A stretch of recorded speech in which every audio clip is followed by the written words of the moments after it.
Here, here.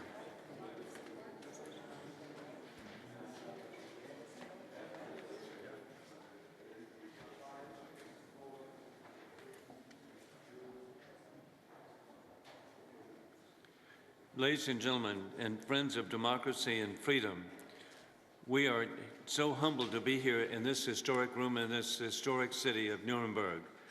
This is a symbol of rule of law and a conflict with dictators' rule of gun. And we're so grateful, and we want to thank Professor Christoph Safferling and his team at the Nuremberg Academy for co-hosting this event. For almost 75 years, this august room has symbolized justice for victims and accountability for perpetrators, no matter how high their level in government. I can't think of a more symbolic room to discuss how best to hold the elite of Russia, including Putin, accountable for the crimes being committed against the people of Ukraine today. Although not the topic of today's event, sadly, this week is again a reminder of how friends of democracy should be extending condolences to the family of another of Putin's victims, Alexei Navalny. He dedicated his life to seeing Russia free and at peace. He did not waver on his condemnation of the corruption and violence of Putin's regime, including Russia's war in Ukraine. His assassination sadly confirms the people of Russia are oppressed. His very valiant wife, Yulia, is clearly a determined symbol of freedom. The trials conducted in this room saw many of the major Nazi war criminals brought to justice. They set the basis for much of the international law that will be used to hold Russian perpetrators accountable for the crimes they have committed in Ukraine. In his opening statement at the Nuremberg trials of November 21, 1945, U.S. Justice Robert H. Jackson said, quote, "The wrongs that we seek to condemn and punish have been so calculated, so malignant, and so devastating that civilization cannot tolerate them being ignored because it cannot survive them being repeated," end of quote. And then he said, the promise is going to be, quote, "never again." Never again. And yet today, in 2024, unbelievably, Russian authorities are committing the very crimes that the International Military Tribunal in Nuremberg was created to address. The crimes of aggression, war crimes, including the kidnapping of children, and the crimes against humanity. Now, almost 2 years since Russia's full-scale invasion of Ukraine, Putin continues his war of aggression against the people of Ukraine. Not only did the Nuremberg trials define the crime of aggression, which is aptly identified as crime against peace, but war crimes, crimes against humanity, the principles that emerged from Nuremberg established that individuals can be brought to justice for crimes under international law, even a head of state, and that following orders cannot be used as a defense. It's also declared genocide a crime under international law. One of Putin's most disgusting insults to the intelligence of everybody in the world is that the invasion of Ukraine was to denazify the country. And yet his actions, his crimes, are the very ones that the Nazis were convicted of here in Nuremberg. International investigations have found evidence, among other crimes, of targeting of civilians, large-scale deportation of Ukrainian citizens to Russia as children are kidnapped, torture inflicted on detained citizens and prisoners of war, and rape of women. I personally met in May in Bucha, Ukraine, those who have documented the atrocities by cell phones, and to meet with a grandmother who explained that she was just driving along with her 16-year-old grandson, and the Russian troops, without any provocation, shot her grandson to death right there in the front seat of the car. It's just inconceivable, the inhumanity in the 21st century. Russia has also been kidnapping Ukrainian children to Russia or Russian-controlled areas of Ukraine and forcibly Russifying them in an evil strategy to erase their identity. This is a war crime that I believe amounts to genocide. Just a few weeks ago, I heard firsthand from 3 children who had been rescued and returned to Ukraine from their captivity. They described their harrowing experiences, including being torn away from their families and siblings and mistreated if they refused to become little Russians. One boy described how he was put in solitary confinement for refusing Russian citizenship. These brave children who visited Washington are now working to recover from the trauma they experienced, pleaded for increased international action to rescue some 20,000 children who remain in Russia or Russian-controlled areas of Ukraine. Russia's abduction of Ukrainian children is a repeat of another crime committed here in this very room, identified, and that is in 1943, Heinrich Himmler told his generals that, quote, "What the nations can offer by the way of good blood of our type, we will take." Nazis illegally determined, if necessary, kidnapping children and raising them here with us, end of quote. The Nazis illegally took some 20,000 Polish children, as well as unknown number of children of other ethnicities, to Nazi Germany for forced Germanification. And with a German-American daughter-in-law, I truly identify with the people of Poland, now the people of Ukraine. Russia is now doing the same. This must stop. Ukraine's children, Ukraine's future must be protected. At the same time, this war has become the most documented in history. Every day, people are using their cell phones to photograph crime scenes. Drones are being used to access and record places that people cannot reach. Open source intelligence and social media are being mined for information, and artificial intelligence is being used to identify perpetrators.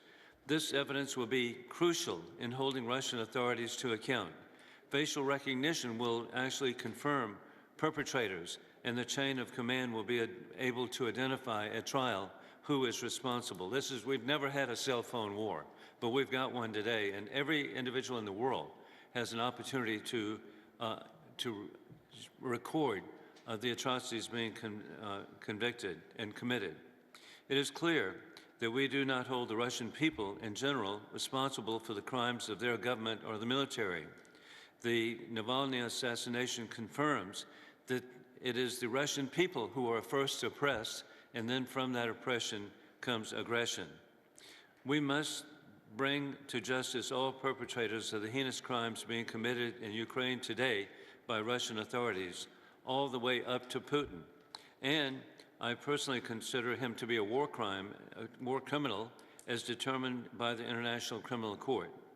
We're all working for peace worldwide, which can be achieved by peace through strength, as championed by Ronald Reagan to deter war. And we can achieve peace through lawful trial, as evidenced by the Nuremberg trials of perpetrators of atrocities to deter war. Thank you for this hearing today and our distinguished panelists, and we want to thank again the Academy and the city of Nuremberg, just over and over again. There's so many people who have helped make this possible. Now, what's truly incredible, we will begin this morning with an extraordinary and historic message to the people of the world. It is from, indeed, a video that we have from Ukrainian President Vladimir Zelensky. President Zelensky is an inspiration of courage for the world. We want to thank him, and we want to thank him for the message he is presenting. Dear Chairman Wilson, dear members of the Helsinki Commission, and all the defenders of justice. First of all, I want to thank the Commission and everyone supporting its work for organizing this crucial hearing. This event is significant not only for the Commission's efforts, nor is it solely about our shared goal of holding all Russian war criminals accountable. Your work also serves as a vital signal to people worldwide. Today, the hearings take place in the same room where, after World War II, justice helped lay the foundations for a new and lasting protection of life and human rights. In courtroom 600, the site of the groundbreaking Nuremberg trials of Nazi officials, American Supreme Court Justice Robert H. Jackson delivered his famous opening statement. And it's terrible news that even after so many years and lessons, humanity must revisit the Nuremberg principles to punish a new large-scale Russian evil following Hitler's footsteps. But on the bright side, it's good news that there are still those ready to return to these principles and administer justice. Our unity works for the good of our nations and all the people in the world.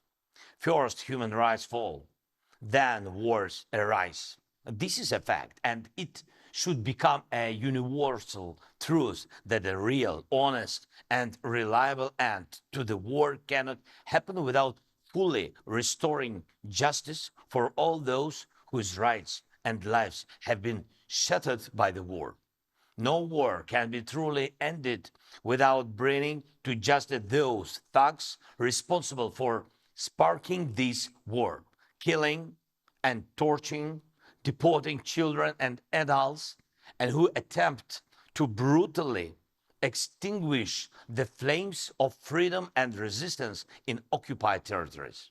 There is no crime against humanity and life that Putin's Russia and those serving its insane dictator have not committed. The world has seen Ukrainian cities and villages burned to the ground by the Russian army. Everyone has at least heard about the mass killings that inevitably followed the Russian flag across occupied territories. It is impossible to reconcile with the pain of families torn apart by Putin's war and the deportation of Ukrainian children. We know the names of nearly 20,000 children who have been deported. And this is likely just a part of the larger number. Potentially hundreds of thousands of Ukrainian children could have been deported. Children whom Russia refuses to return to their families and homeland, children who are now being taught to hate liberty. And we must also not forget about millions of Ukrainians surviving under the Russian occupation, deprived of even the most basic human rights.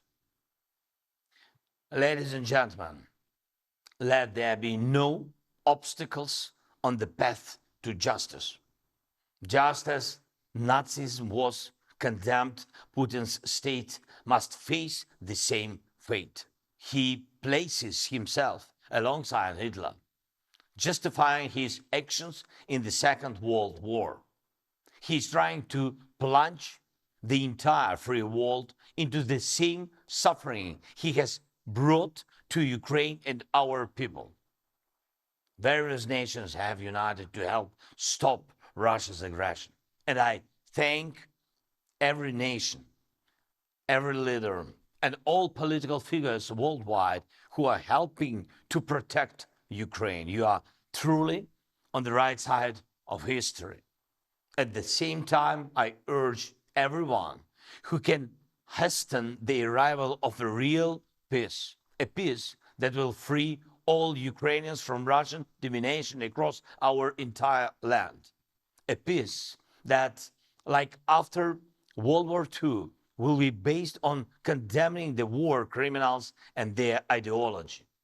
A peace that will ensure a happy and safe life for generations to come. We can bring such a peace together in unity and with all the support needed. And of course, I want to thank each and everyone in the United States who cherish freedom just as Ukrainians do.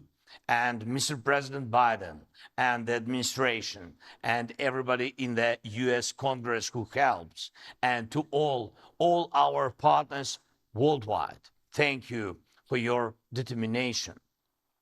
When determination arises and justice prevails, the aggressor falls and evil gets punished. Action makes a difference. Slava Ukraini! Wow.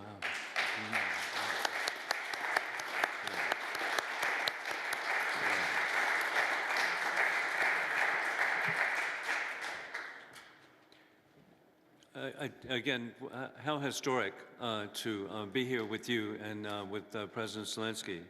And we're grateful for the warm German welcome and the German resolve that we are seeing as we are among friends who support freedom and democracy. And we're grateful with the director of the Nuremberg Academy, Professor Christoph Safferling, and he's the director of the Nuremberg Academy and professor of criminal law and procedure, also has established the Memoriam Nuremberg Trials. Professor.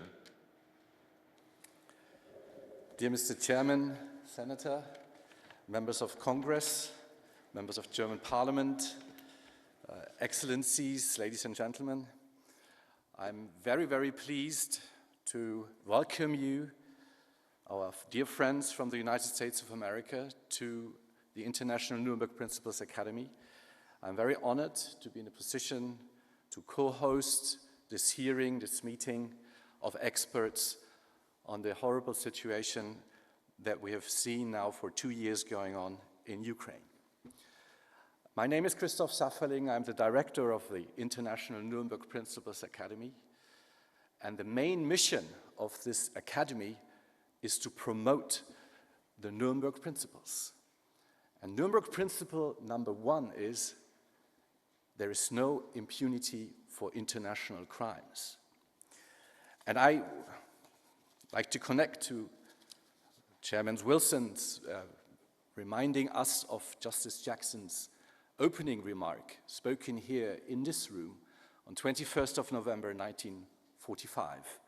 And he said, let me quote, "And let me make clear that while this law is first applied against German aggressors, the law includes, and if it is to serve a useful purpose, it must condemn aggression by any other nations, including those which sit here now in judgment." And if I may remind you that amongst those states who were sitting in judgments were the United States of America, the United Kingdom, France, and of course, the then Soviet Union.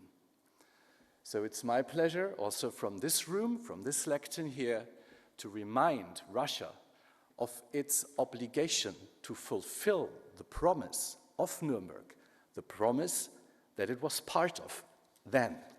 We need to fulfill this promise today. The mission of this academy is to promote the Nuremberg Principles. Impunity is not an option.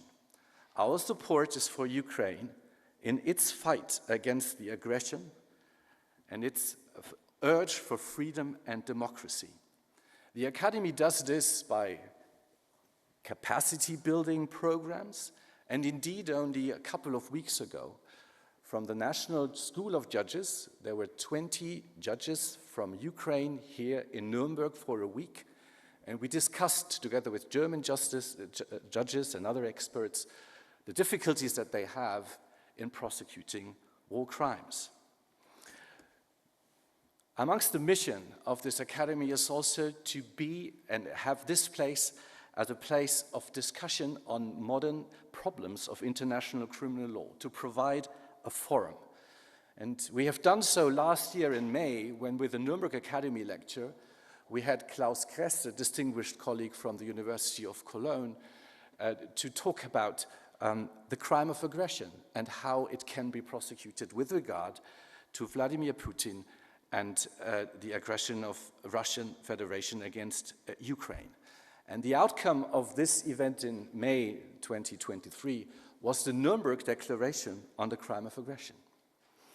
And today we have sort of a follow-up meeting here discussing the horrible situation that the Ukraine finds itself in regarding war crimes, crimes against humanity, and the crime of aggression.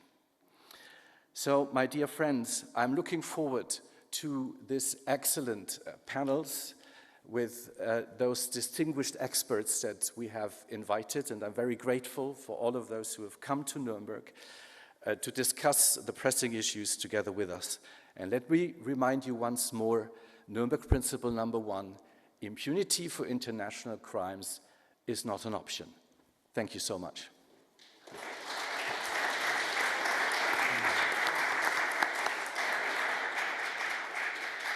Thank you very much, Professor Sefling, and we're indeed so honored to have the Lord Mayor of Nuremberg here, Markus Koenig, and just so grateful for his service to his hometown since 2020 as he stands for the issues of social justice, equality, and human rights. Dear Mr. Sefling, ladies and gentlemen, it is my distinct pleasure to welcome the delegation of United States Commission on Security and Cooperation in Europe, as well as all the distinguished panelists to Nuremberg and the historic courtroom 600. To paraphrase Justice Jackson, this courtroom symbolizes the triumph of the rule of law over wrongs that have been so calculated, so malignant, and so devastating that civilizations cannot survive their being repeated. It is therefore fitting that a hearing of the Helsinki Commission on such a timely and pertinent topic is being conducted in this esteemed venue.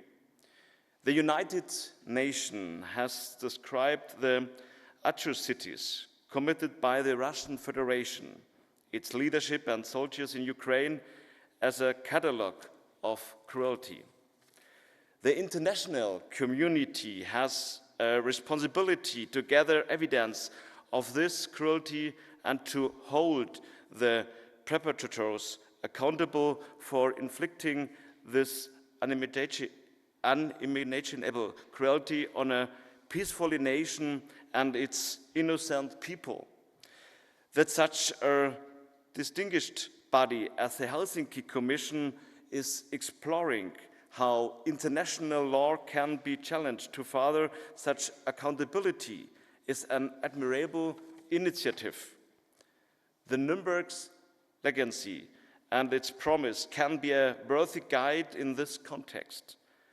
This important work of gathering evidence and holding perpetrators responsible is already ongoing in Ukraine, and I'm particularly happy to see Andriy Kostin, the Prosecutor General of Ukraine, has joined us today.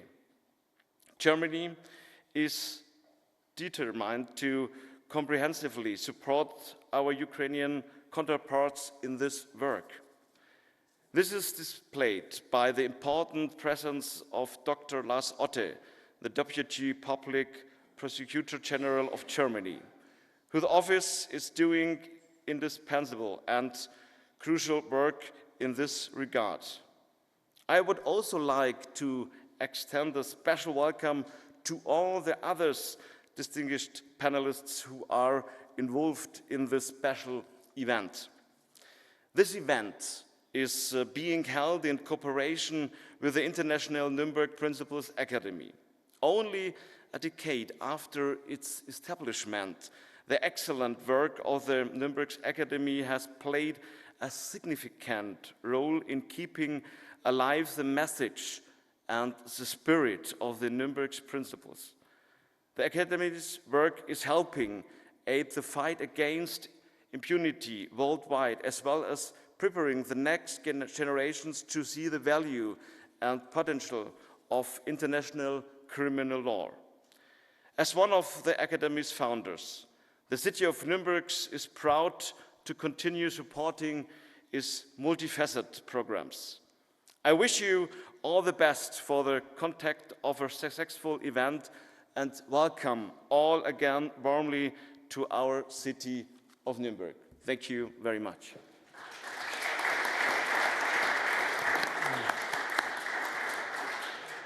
Thank you, Lord Mayor Koenig, and you understate what a beautiful city of very humbling for people in America. We can't visualize back 1,200 years, but there are structures here that are 1,200 years, and so and we appreciate our German-American heritage too. With this, I'm grateful that we have a member of the Bundestag, Tobias Winkler, I have the privilege of working with him as a member of the German Parliament with the Organization of Security and Cooperation in Europe, and prior to his service in the Bundestag, he worked with the European Parliament. And Tobias Winkler. Thank you, Mr. Chairman, Senator, Congresswoman, Congressman, dear ladies and gentlemen. It's a tremendous honor for me to be part of this historic gathering here in the courtroom 600 in Nuremberg, and it's certainly not taken for granted. Today, as we convene in this space that holds so many echoes of the past, we are reminded of the enduring commitment to justice, democracy, and human rights. We stand together as an alliance of democratic nations, united by the principles of human dignity, freedom, democracy, equality, and rule of law. The choice of this venue, with its historical significance, serves as a powerful reminder of the resilience of democratic ideals and the capacity for nations to heal and to rebuild. Today we gather in the same space not to dwell on the darkness of the past, but to draw inspiration from the transformative power of justice and reconciliation. The Helsinki Commission and its commitment to fostering cooperation and understanding among democratic nations plays a crucial role in upholding the principles enshrined in the Helsinki Accords. As we stand together in this symbolic courtroom, let us reflect on the lessons of history and renew our commitment to building a world where justice prevails, especially in view of the horrible war crimes committed in Ukraine. It is essential to acknowledge the pivotal role of the United States played in aiding Germany's post-war reconstruction and reprocessing of guilt after World War II. The commitment to rebuilding Germany, both physically and morally, exemplified the belief that nations, no matter their past, could emerge from the shadows and contribute to a more peaceful and prosperous world. Viewing Russia today, we can clearly see that the greatest mistake after World War II was that the Soviet Union did not reprocess their role in the war. It is therefore our responsibility today to hold Russia accountable for their war crimes in Ukraine. The Organization on Security and Cooperation in Europe also showcases how working together beyond party lines is necessary to ensure rule of law. Let this gathering serve as a reminder that our shared commitment to justice and accountability transcends borders and cultures, fostering a world where the lessons of history guide us toward a brighter future. May our discussions today and collaborations here contribute to the ongoing legacy of democratic cooperation, justice and peace, as an alliance of democratic nations. As President Zelensky said in his video statement, stay on the right side of history. Thank you very much.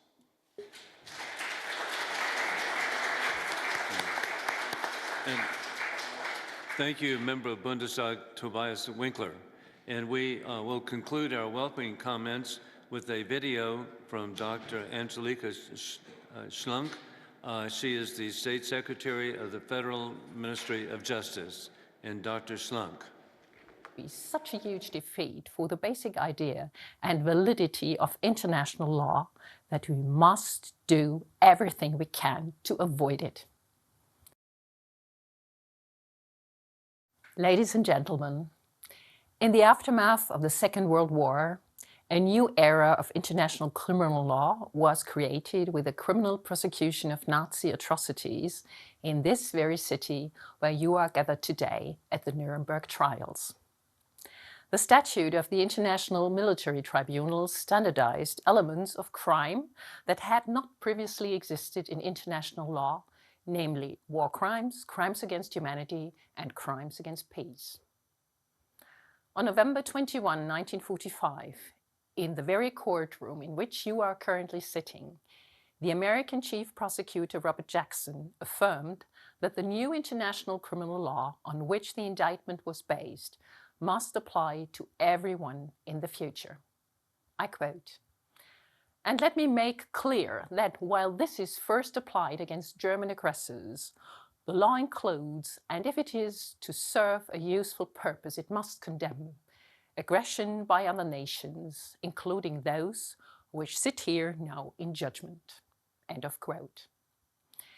Since then, international criminal law has developed significantly on a global scale and established itself as an important instrument for bringing to justice those responsible for the commission of the most serious crimes affecting the international community as a whole. From the international criminal tribunals for the former Yugoslavia and Rwanda in the 1990s to the signing of the Rome Statute in 1998, the international community has strived to fulfill the Nuremberg Promise. On February 24, 2022, Vladimir Putin's criminal war of aggression against Ukraine began, an attack on everything that is important to us in Europe and in the United States: freedom, justice, self-determination, democracy. In March 2022, the Federal Public Prosecutor General at the Federal Court of Justice initiated a structural investigation into war crimes and crimes against humanity in Ukraine. It became clear early on that a close exchange at international level was essential for the success of the investigations. 2 years after the start of this war of aggression, the fighting in Ukraine continues. New atrocities continue to be recorded every day. This highlights the importance and necessity of further intensified international cooperation in order to bring those responsible for committing crimes under international law to justice. Such crimes must not go unpunished. Our commitment must not come to an end. We particularly appreciate the engagement of the United States of America in this regard. When we, as Germans, speak of exemplary German judgments against criminals under international law, we actually stand on the shoulders of Americans, which taught us after 1945 how to conduct such trials against criminals against humanity and on what intellectual basis. And we continue to hope that one day the United States of America will also join the Rome Statute of the International Criminal Court. I am certain we will end up seeing proceedings for war crimes before an international court against the senior Russian leadership. We will arrest perpetrators when they come to Europe. Impunity for this war of aggression and the war crimes committed would be such a huge defeat for the basic idea and validity of international law that we must do everything we can to avoid it. We are prepared to do so in Germany and also in the United States, which taught us almost 8 decades ago how to meet the worst crimes, not with revenge, but with justice. I am glad to see the US Helsinki Commission being so committed to this responsibility, and I wish you a very insightful hearing.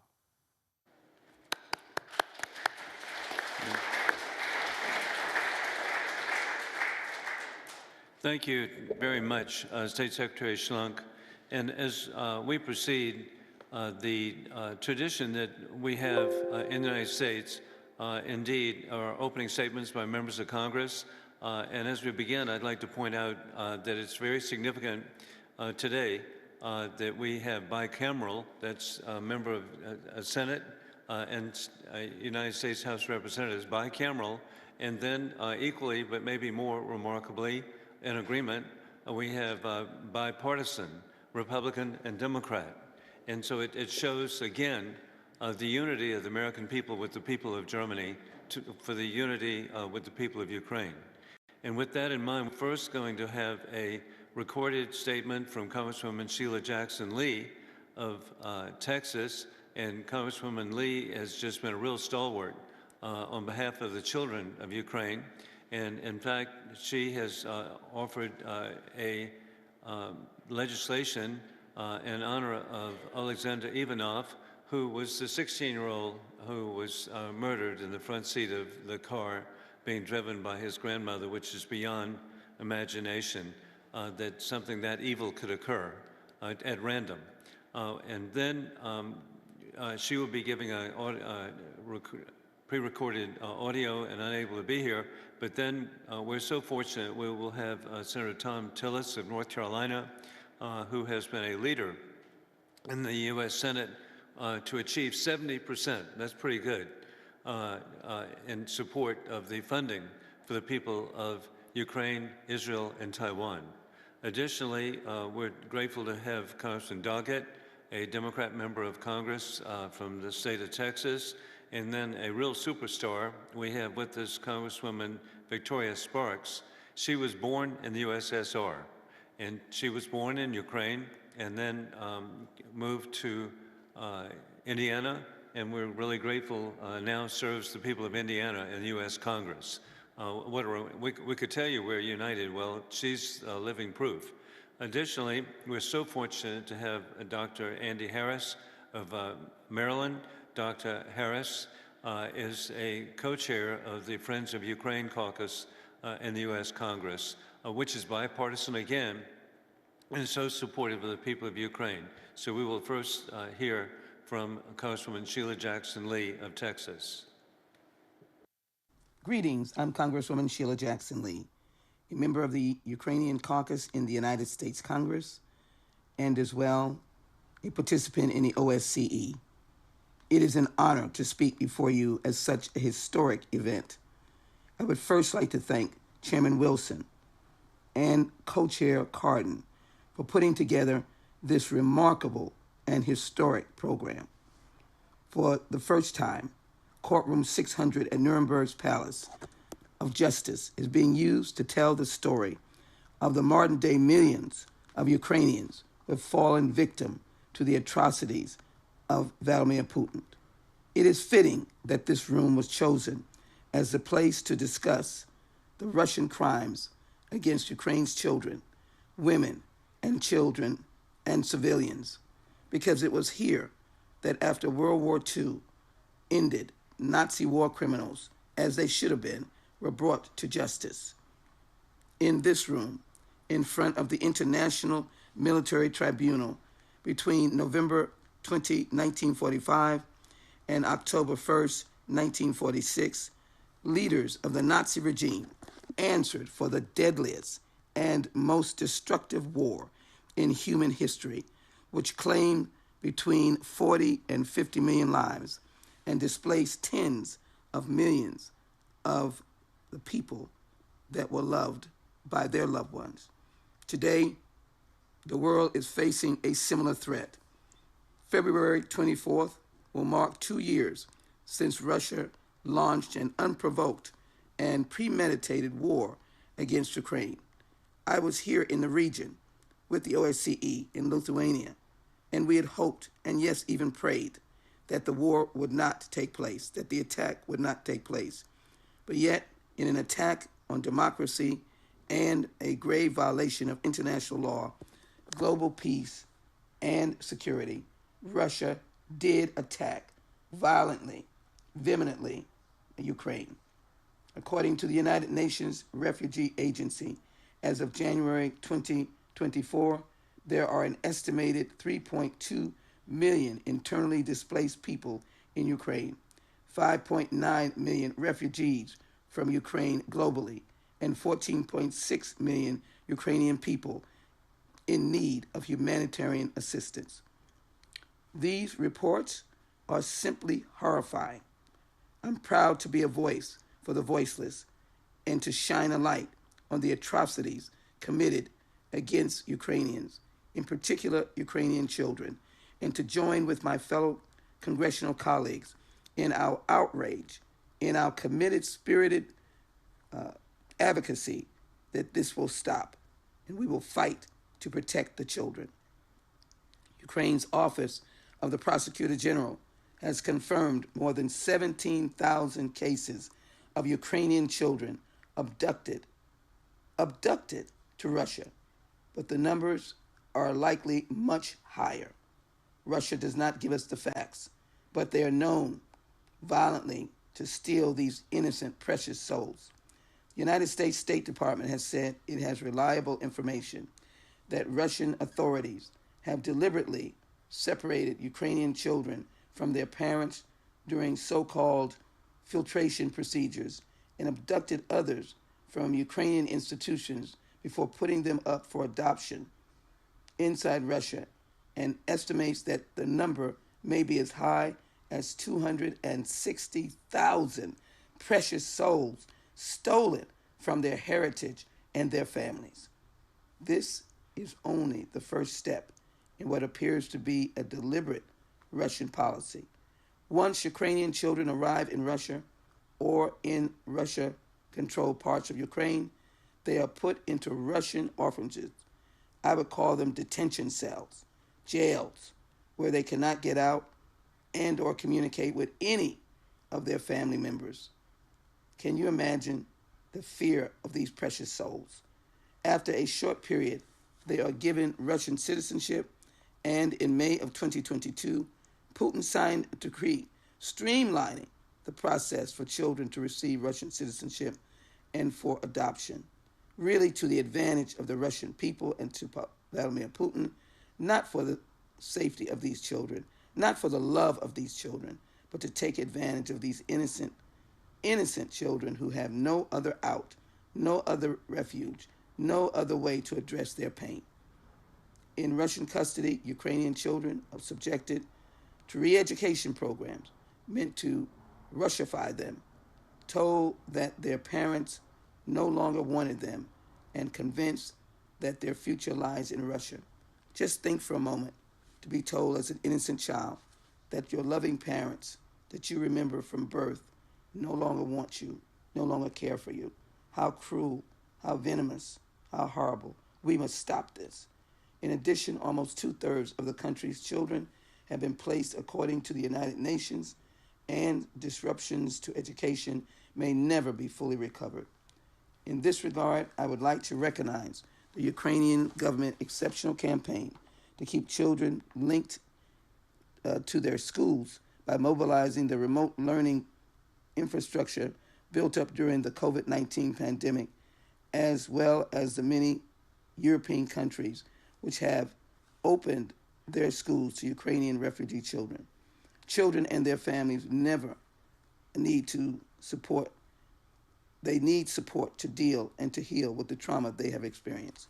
Thankfully, there are organizations on the ground providing psychological treatment, art therapy, humanitarian aid, and for some, even new homes.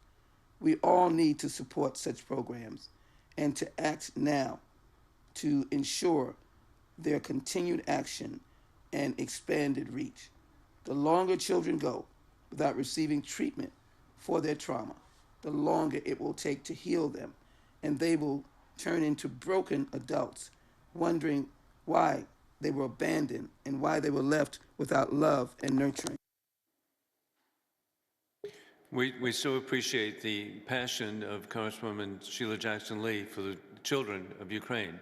And again, we're so fortunate, bicameral, House, U.S. House, and now U.S. Senate, Tom Tillis. Thank you, Mr. Chairman. Thanks to the distinguished panelists and the guests today. I want to thank you all for being here. I think this is a historic event. It's particularly noteworthy that we do have a bipartisan, bicameral delegation here to hear from the panelists. I can't think of a better venue than this very room to have such a hearing. This room, after the Second World War, trials were held that uncovered war crimes perpetrated by high-ranking Nazi officials, physicians, judges, industrialists, SS commanders, police commanders, military personnel, civil servants, and diplomats. And now we sit here today to hear testimony of atrocities perpetrated by the Russian military under Putin's command. Horrific accounts of women, children, civilians being brutally murdered and raped. Accounts that we haven't seen on European soil since World War II. The world has borne witness to unspeakable horrors that Putin and his forces have done to the Ukrainian people, bombing maternity wards, beheading prisoners of war, raping women, torturing and executing civilians, and abducting thousands of Ukrainian children. The family of democratic nations has a moral obligation to hold the Russian government accountable. We must work together to bring these crimes and Putin's illegal and unprovoked invasion to an end. As the co-chair of the Senate Human Rights Caucus, as well as the Senate NATO Observer Group, I find it imperative that we continue to support Ukraine and bring this war to a successful conclusion on behalf of the Ukrainian people. Putin is losing, ladies and gentlemen. I look forward to the day that we bring him before a criminal court and hold him accountable and his evil allies accountable for the death and destruction that he has caused. The free world must refuse to back down from Putin, a bully and a criminal, and we must support the people of Ukraine. By supporting Ukraine, we are showing other adversaries like Iran and China that we will not let these atrocities go unpunished. Thank you all again for being here today, and I look forward to hearing your testimony.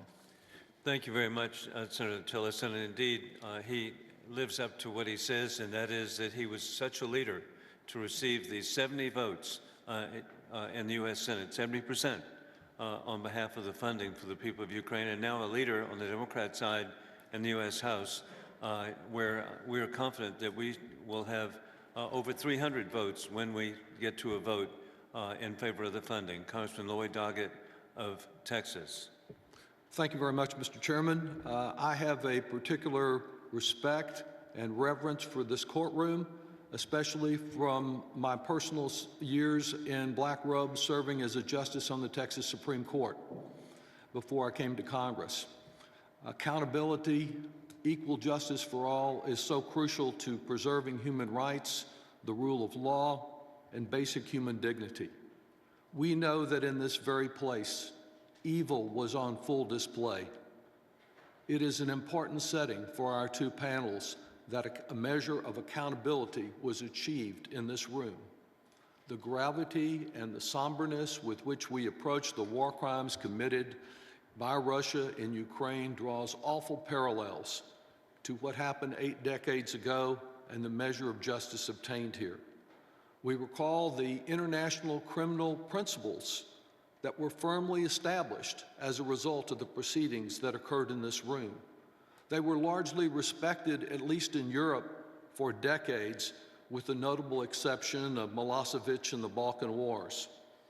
Since that time, after the unprovoked invasion of Ukraine 2 years ago, we have seen, under Vladimir Putin's direction, the slaughter of innocent civilians, the tearing apart of families, the ruining of millions of lives, and now what approaches $1 trillion in economic damage.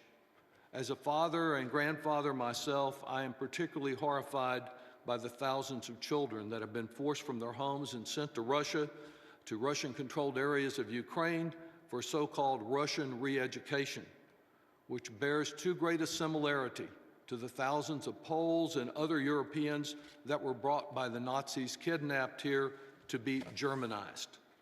Russia's actions toward these defenseless youth and their families constitute clear war crimes for which in March last year, the International Criminal Court rightly issued an arrest warrant for Vladimir Putin and his Russian accomplice. She has the misnamed title Russian Commissioner for Children's Rights, which is more appropriately named the Commissioner for Kidnapping and Falsehoods. While ongoing world attention has now been focused on the humanitarian crisis in Gaza, Putin continues his onslaught. He hopes that lack of resources and lack of focus, and perhaps a change in administrations in the United States, will lead to victory in his war of oppression. Free countries everywhere cannot let Ukraine lose this fight. As a member of the Ukraine Caucus, the Baltic Caucus, and chair of the Congressional Czech Caucus, I've observed that the closer you are to the Russian border, the deeper the appreciation for Putin's threat.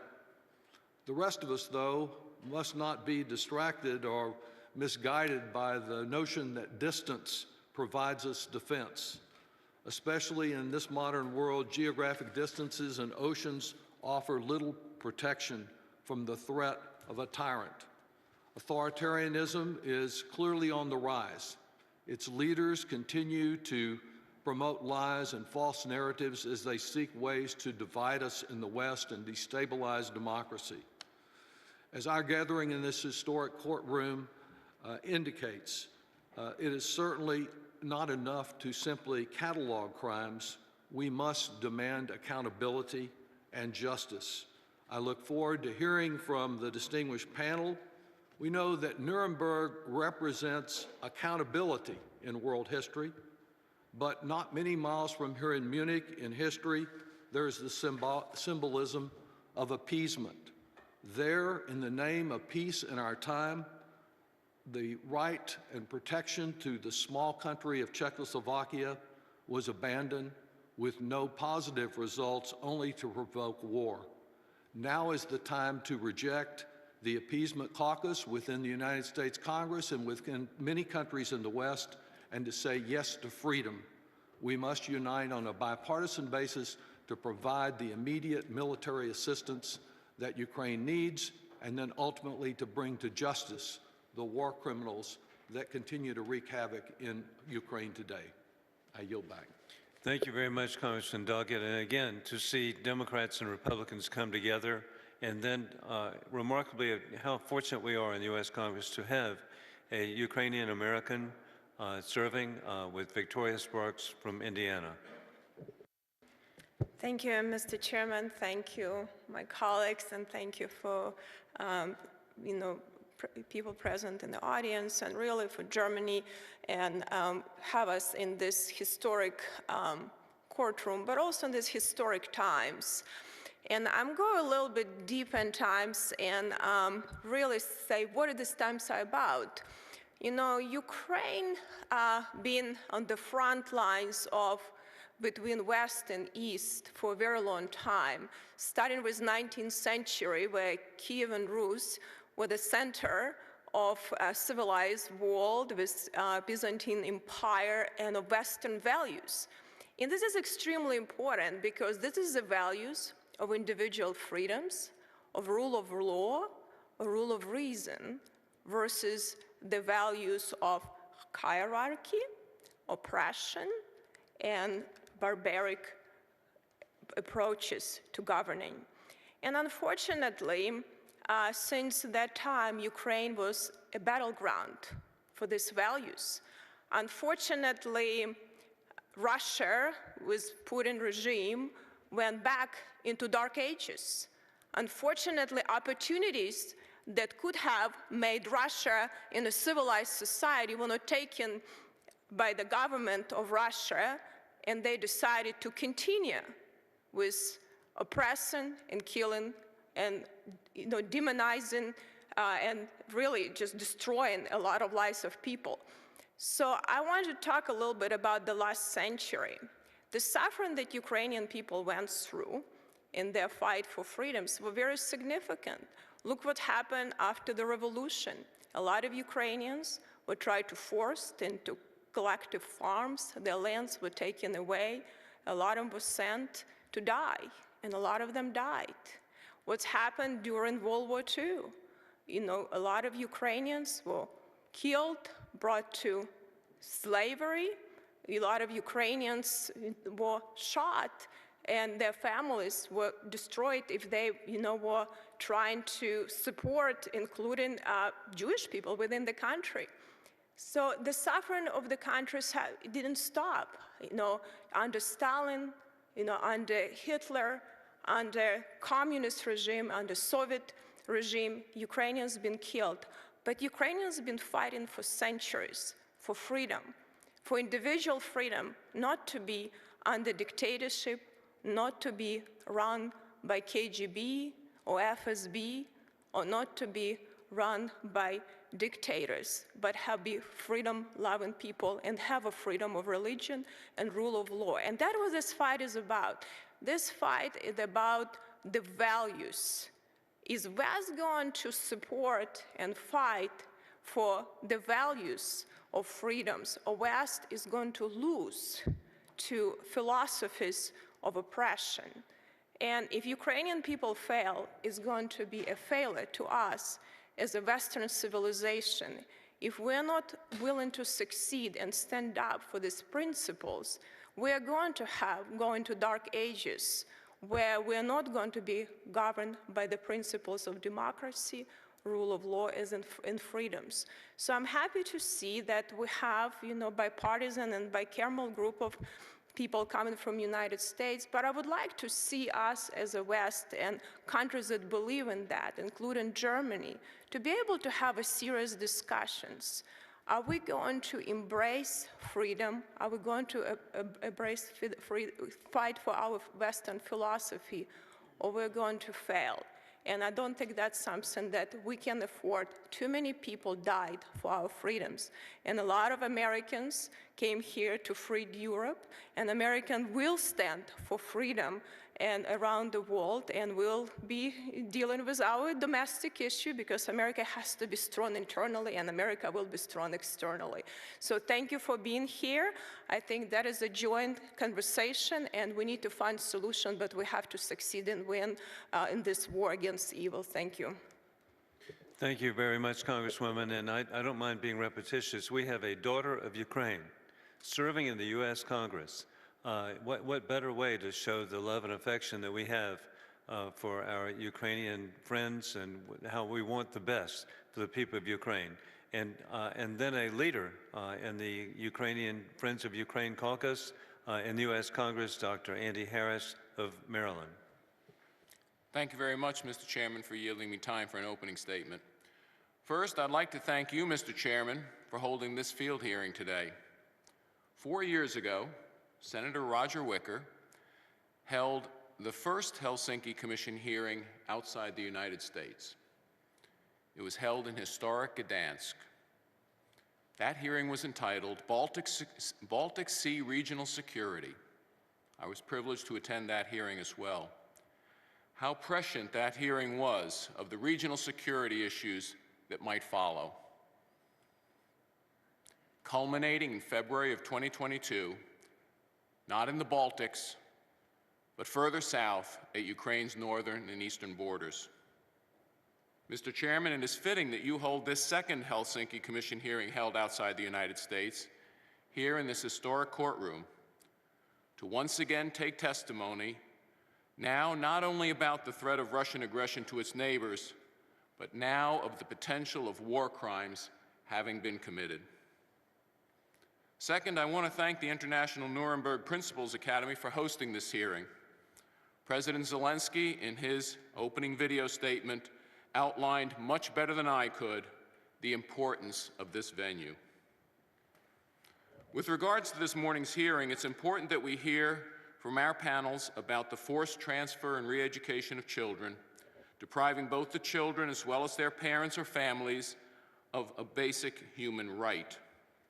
As a member of the Tom Lantos Human Rights Commission, I know that this violation is particularly disturbing to me, as it should be to all.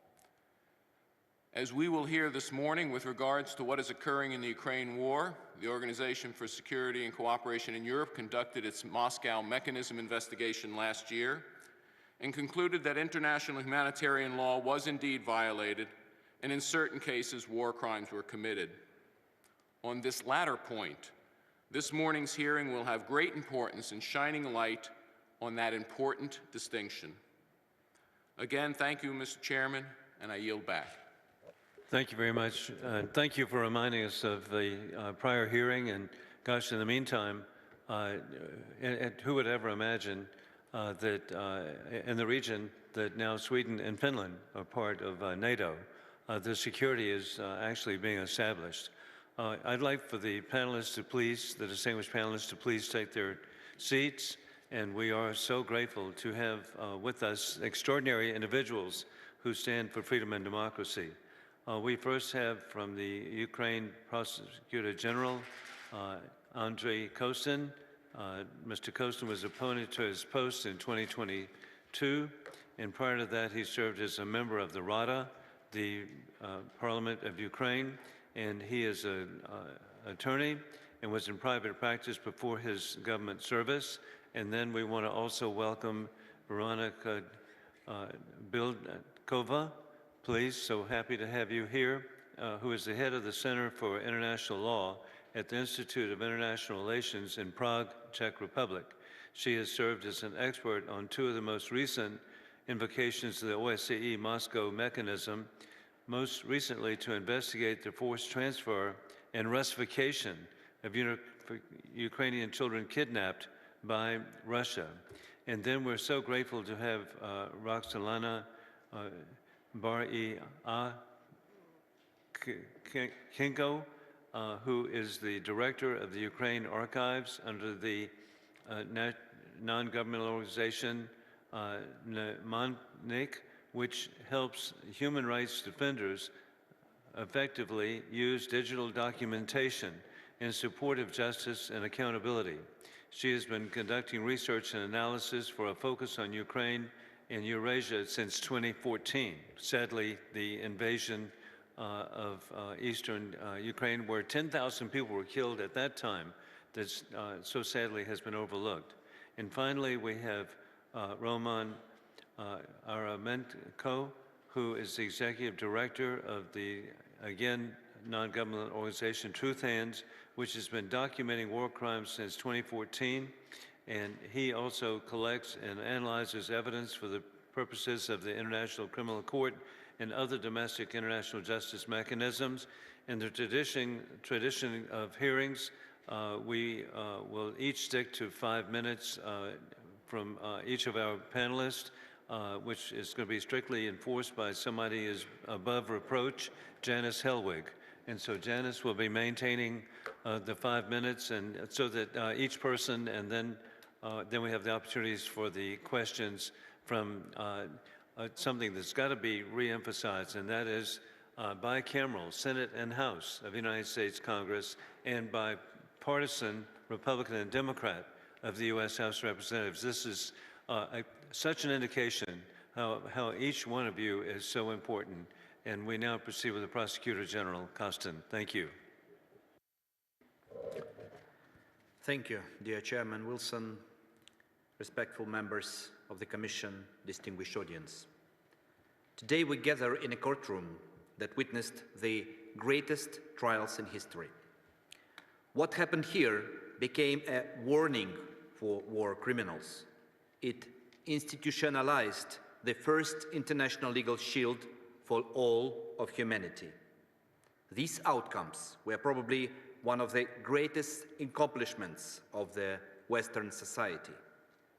We all know how hard the German people worked to ensure that history was confronted, to ensure all the things that we summarize, quote, as never again. But as a Ukrainian, this history feels different, because the same cannot be said of the Soviet atrocities that occurred in this same period. The true death toll remains unknown. Millions of Ukrainians alone were executed, deported, died from Stalin's policy of starvation, and there were never any trials, never any lustration. Those methods of subjugation and internal control that were never put on trial remain core tactics in Russia's operational manuals. And every day, with efficiency and precision, the organized terror of Russia's occupation authorities targets more Ukrainian civilians living in Russian-held territories in Ukraine. This is what we are fighting against in Ukraine, despite the incredible odds both on the battlefield and in the courtroom. Russia must be defeated, and there must be accountability so that, hopefully, we are the last generation of Ukrainians that must pay this terrible price. Our panel today is dedicated to the Ukrainian children, women, and civilians who are victims of this new generation of atrocities. So I will speak briefly about what they face and about the new technologies we are using to collect evidence. There is more detail available in my submitted testimony. We know quite a lot about what life behind the occupation line looks like from the areas that have been retaken by Ukrainian forces. While the Russians hold an area, they rule through psychological terror. When they are driven out, they steal and destroy everything as they go. But this economic and physical devastation is only a pale reflection of the psychological destruction they have left behind. This has devastating ramifications, especially for children. As Russia targets civilian areas and infrastructure, schools and hospitals and other sites where children may gather are not spared. Children are killed and maimed by Russian shelling. Russia that then denies humanitarian access, including preventing evacuations of the wounded and civilians. Children are victims of sexual violence. They have been used by Russian forces to establish checkpoints and assist troops, and they have been stolen from their families, forcibly deported and forcibly adopted into Russian families as part of a terrible campaign of Russification. So far, we have documented the forced transfer and deportation of up to 20,000 Ukrainian children to Russia and Belarus, where their Ukrainian nationality is erased. It is no accident that the first 2 arrest warrants issued by the ICC for President Putin and so-called Commissioner Lvova-Belova are for the forced deportation of children. This process is designed to make it incredibly difficult to track and recover any of these children. So far, only 388 have been recovered. Every day that these children remain abducted, they lose more of their identity. The older children are forced to undergo so-called re-education to become Russians. For teenage boys, this often includes militarization programs. Under international law, Russians' actions are war crimes and crimes against humanity that could also amount to the crime of genocide, in line with 1984 Genocide Convention, explicitly prohibiting the forced transfer of children from one group to another. Ukraine is doing what it can to stop these practices and support victims. There are details on these measures in my submitted testimony. When it comes to women, conflict-related sexual violence and related crimes have been prevalent. My office has established a dedicated unit within that specializes on the prosecution of CRSV, in line with international standards and best practices for victim-centric, trauma-informed approaches. We're actively investigating more than 270 cases. We hope that our new capacities to support victims will encourage more to come forward. With regard to civilians in general, the use of arbitrary detention, torture, and ill treatment of local civilian populations is systematically implemented in Russian-occupied territories. We have discovered torture chambers in a number of places, locations where people were collectively detained, abused, executed, and buried in mass graves. Up to 16,000 Ukrainian civilians are detained in occupied territories without any grounds defined under international humanitarian law. It is imperative that these civilians are identified, protected, and returned before it is too late. On this issue, we need support from the international community. Finally, let me briefly address the use of technology in the collection of evidence. Russia is committing war crimes at scale so far, over 122,000 individual war crimes. The ability to identify perpetrators and assemble effective prosecutions become a complex data exercise. And in this area, we believe there are some revolutionary initiatives underway. Palantir is helping apply the most advanced big data analysis software, including to map the Russian chain of command and document sites of attacks and of civilian and prisoners of war detentions. Microsoft Azure transcribes huge amounts of video and audio materials and makes it searchable. Drones from Skydio quickly record a crime scene from different angles and determine, for example, what weaponry was used and from which trajectory it was fired. The Eyewitness to Atrocities application allows the capture of verifiable footage and preserves its authenticity. The Core International Crimes Evidence Database, set up by Eurojust, is a unique database to preserve, store, and analyze evidence.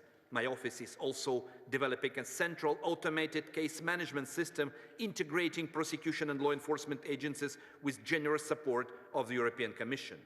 Russia's war against Ukraine is probably the most documented war in history, and we will use all the data to bring accountability. I am grateful to everyone here today, to our American and European partners who are dedicated to helping us to hold Russia to account for its crimes. But this accountability will only come after Russia has been defeated in Ukraine. The war must be won. History must be confronted. On this hallowed ground, if anywhere, this truth is known. Thank you for your attention, for your partnership, and for your commitment to ensuring Ukrainian stories are known. Thank you very much, Prosecutor General Kostin. We now proceed to Professor Bilkova. Mr. Chairman, members of the U.S. Congress and of the U.S. Senate, Excellencies, ladies and gentlemen, it is an honor for me to participate in this hearing taking place in the historical courtroom 600. I'm also honored to be on this panel as the only non-Ukrainian. In my short intervention, I would like to focus on the inquiries carried out within the so-called Moscow mechanism of the OSCE, Organization for Security and Cooperation in Europe. The mechanism, established in 1991, makes it possible for any of the 57 participating states of the OSCE to establish a mission of experts and to task this mission to conduct investigation with respect to any alleged violation of international law, especially international humanitarian law and international human rights, falling under the OSCE human dimension. From 1991 to 2021, the mechanism was triggered 9 times. Since then, that means over the past 4 years, it has already been triggered 5 times, 3 times with respect to the situation in Ukraine. And I had the honor of being part of all these 3 missions of experts on Ukraine. The first 2 missions had a general mandate to establish the facts and circumstances surrounding possible violations of international law that occurred from February to June 2022 in the territory of Ukraine. The third mission focused specifically on one such violation, the forcible transfer and deportation of Ukrainian children to the occupied territories and to the territory of the Russian Federation. The 3 missions used similar methodology based on legal materials, official statements, media reports, interviews with national authorities, and with victims and witnesses. A visit to Kiev and to certain other places, such as Bucha and Irpin, also took place. The first 2 missions, that means those with a general mandate, found clear patterns of violations of both international humanitarian law and human rights law, attributable in their large majority to the Russian Federation. Some of the most common and widespread violations include the failure to distinguish between military and civilian objectives while conducting hostilities, deliberate attacks against protected persons and protected objects such as hospitals or schools, targeted killing and enforced disappearance of civilians, including journalists or human rights defenders, and instances of torture, mistreatment, and rape. Moreover, by causing a high level of destruction and environmental devastation, the Russian forces cut many inhabitants of Ukraine from access to vital services such as healthcare or education, and they forced millions of these inhabitants to leave their homes or even to leave their own country. There is no doubt that these acts constitute violations of international law at the state level, and there is also no doubt that many of them amount to crimes against humanity or war crimes at the individual level. One of the most serious of these crimes consists in the forcible transfer and deportation of Ukrainian children to the territories under the control of the Russian Federation. The third mission established that this practice was indeed happening not only since the 24th of February 2022, but even prior to this date, and that it concerns dozens of thousands of Ukrainian children, though the exact numbers remain uncertain. While the circumstances of the transfer are quite diverse, all the children brought under the Russian control are subject to extensive Russification and re-education campaigns aimed at uprooting them from the Ukrainian society. The conclusions reached by the 3 missions established under the OEC Moscow mechanism have been confirmed by the findings of the UN Independent International Commission of Inquiry on Ukraine and by reports issued by NGOs, including those present on this panel, research institutions, and media. These conclusions can serve and do already serve as a useful source of information for judicial bodies dealing with the responsibility of the Russian Federation, such as the International Court of Justice, or bodies dealing with individual criminal responsibilities, such as the International Criminal Court. In this way, the 3 reports can, and hopefully will, contribute to ensure justice for the victims of Russia's war of aggression against Ukraine, which in 4 days' time will have already lasted for 2 years, which is truly unbelievable. Thank you very much for your attention, and I would be happy to address any questions or queries you might have. Thank you so much, Professor Bilkova, and we now proceed to Ms. Burvanenko. Thank you, Mr. Chairman, and I would like to express my gratitude to the United States Helsinki Commission and the International Nuremberg Principles Academy for organizing and inviting us to this important hearing. It has been 2 years since the full-scale invasion of Ukraine was launched, and many of you already mentioned it before me, and I just would like to stress it again, and just for a minute that we all would think about it. And unfortunately, the conflict is still ongoing, with no indication of a resolution in the near future. A few words about the civil society organization I represent today. Mnemonic is an international NGO which is based in Berlin, which operates globally to support human rights defenders, legal practitioners, and investigative journalists in their efforts to document and preserve possible evidence of human rights violations and war crimes. Mnemonic started its operation focusing on Syria by developing tools and methods to preserve open source information which could serve as evidence in court. Subsequently, Mnemonic expanded its work to Yemen, Sudan, and now Ukraine. The full-scale invasion started in February 2022. As it was mentioned before, now it would be in few days, 2 years. And Mnemonic received a request for assistance from Ukrainian civil society groups. The request was for support in archiving and preserving open source data in relation to the unfolding atrocities committed in Ukraine. Since then, Ukrainian Archive, as a standalone program of Mnemonic, has been working to preserve critically important information, which has contributed to investigations and case-building processes. As of today, we have collected and preserved close to 5 million digital records. The main objective of our work is to support accountability mechanisms at national, regional, and international levels. The main thematic segments of the data preserved under Ukrainian Archive include attacks on the public infrastructure, medical facilities, civilian convoys, cultural heritage, environmental objects, and agricultural sites.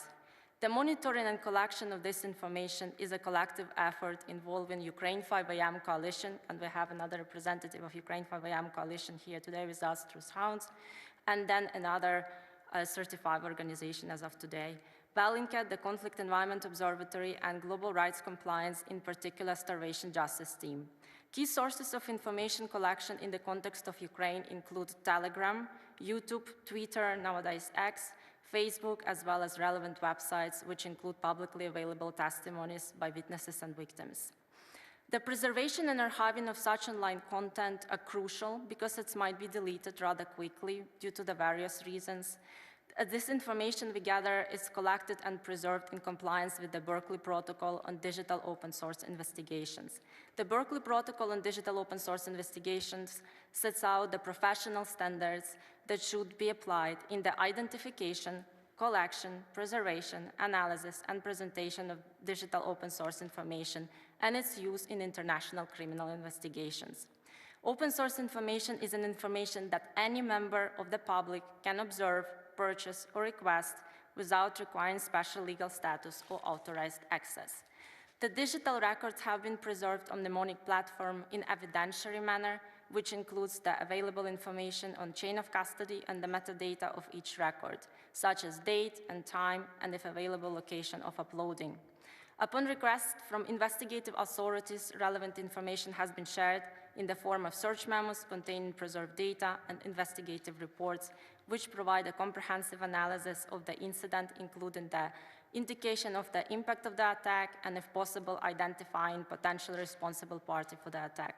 These documents can offer additional information, serve as circumstantial evidence, and sometimes as direct evidence, or provide the lead in investigations. We currently witnessing the largest armed conflict in Europe since the end of World War II. The collection of potential evidence of war crimes should be a collective effort of witnesses and survivors of the unfolding events in Ukraine, as well as the civil society organizations and criminal justice practitioners in Ukraine and beyond. The further development of justice and accountability ecosystems and efficient digital documentation governance mechanisms would strengthen this effort undertaken in Ukraine over the last 2 years and could support accountability mechanisms not only in Ukraine but also in other conflicts across the globe. Grave crimes allegedly committed in Ukraine represent a profound challenge not only for the international justice system of today, it would also be important to consider amendments and modernizations of judicial systems of some countries so as effectively prosecute such crimes committed in Ukraine and elsewhere, as well as to effectively utilize universal jurisdiction. In this context, it's important to take into account the limited capacity of some domestic legal systems to absorb and process such vast amounts of information due to the legislative and other constraints. There is a need to exchange lessons learned between those countries which already have an experience in uses this information as evidence and those countries which lack this experience.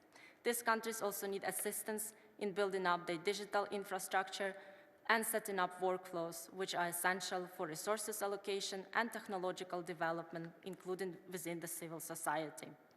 When the full-scale invasion of Ukraine was launched 2 years ago, international and national justice systems were largely unprepared. Nowadays, however, we do have a much more structured system supported by organizations such as Eurojust and the cross-border efforts for coordination and legal assistance among various groups.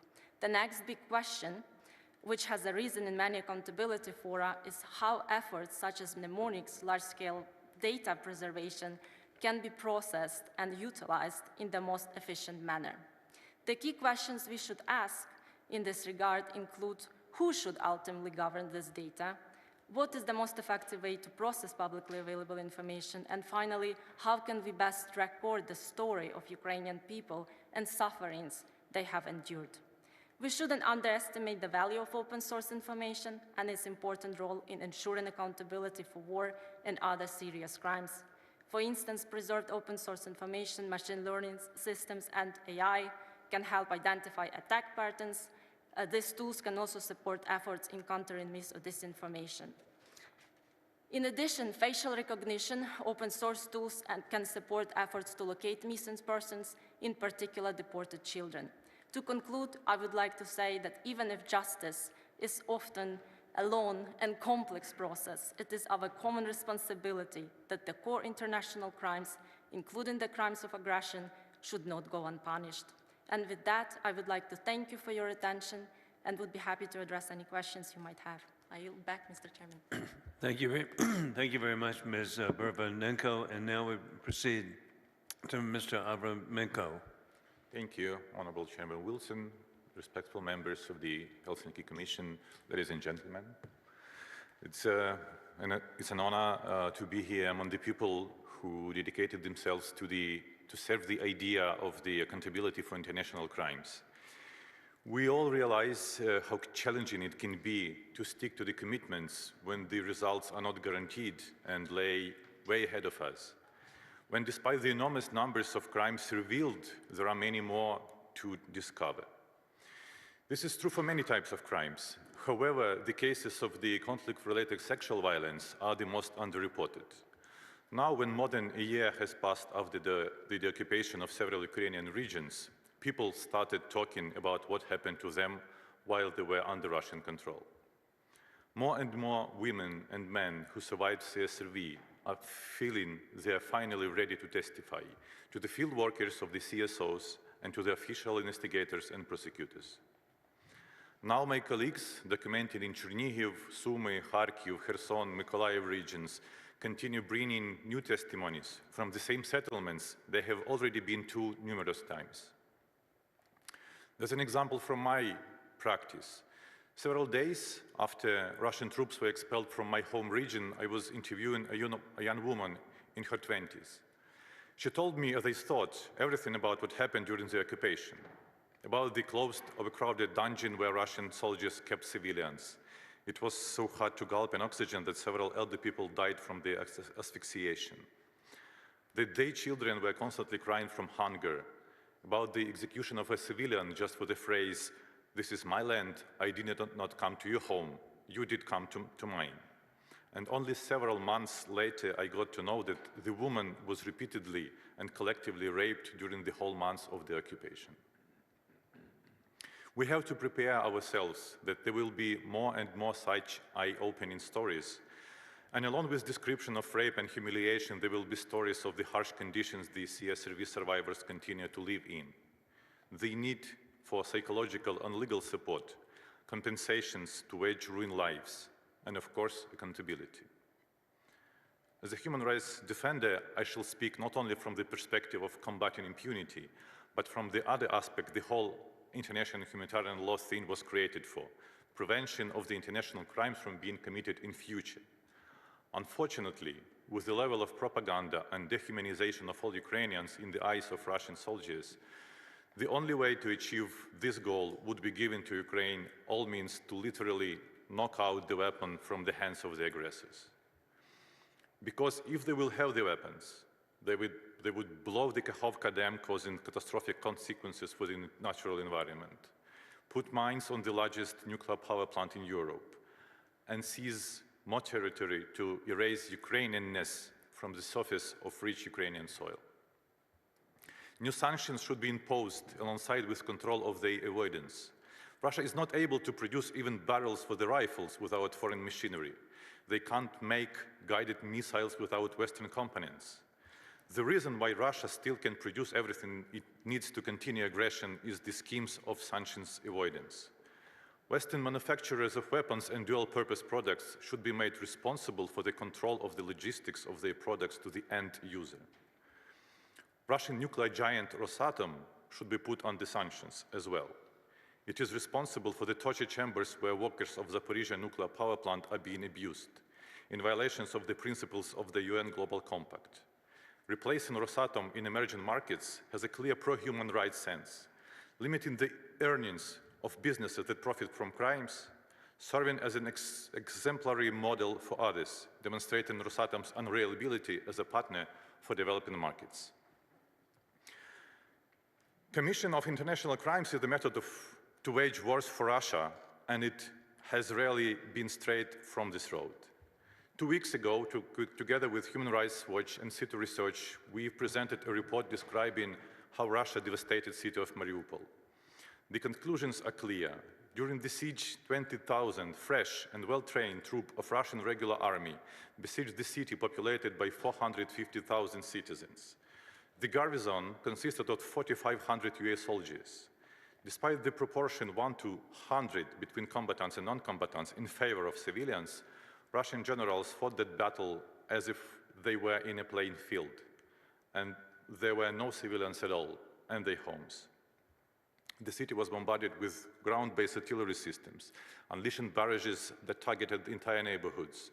It was bombed with 500-kilogram bombs dropped from the airplanes indiscriminately, and from the sea, it was attacked with heavy-caliber ships' guns from the Russian Black Sea Fleet. As a result, 93% of 477 high-rise buildings in the central district of the city were damaged or destroyed. For 8 weeks of the siege, at a minimum of 8,000 civilians were killed or died from the lack of basic facilities. We no longer have illusions about whether Russia will take the civilized path towards change. Its will of impunity for terror can be stopped without breaking it, both on the battlefield and in the courtrooms. Near 120 war criminals were convicted in this room in a series of trials. we realize it's just a handful of the abusers in comparison to all crimes committed during World War II.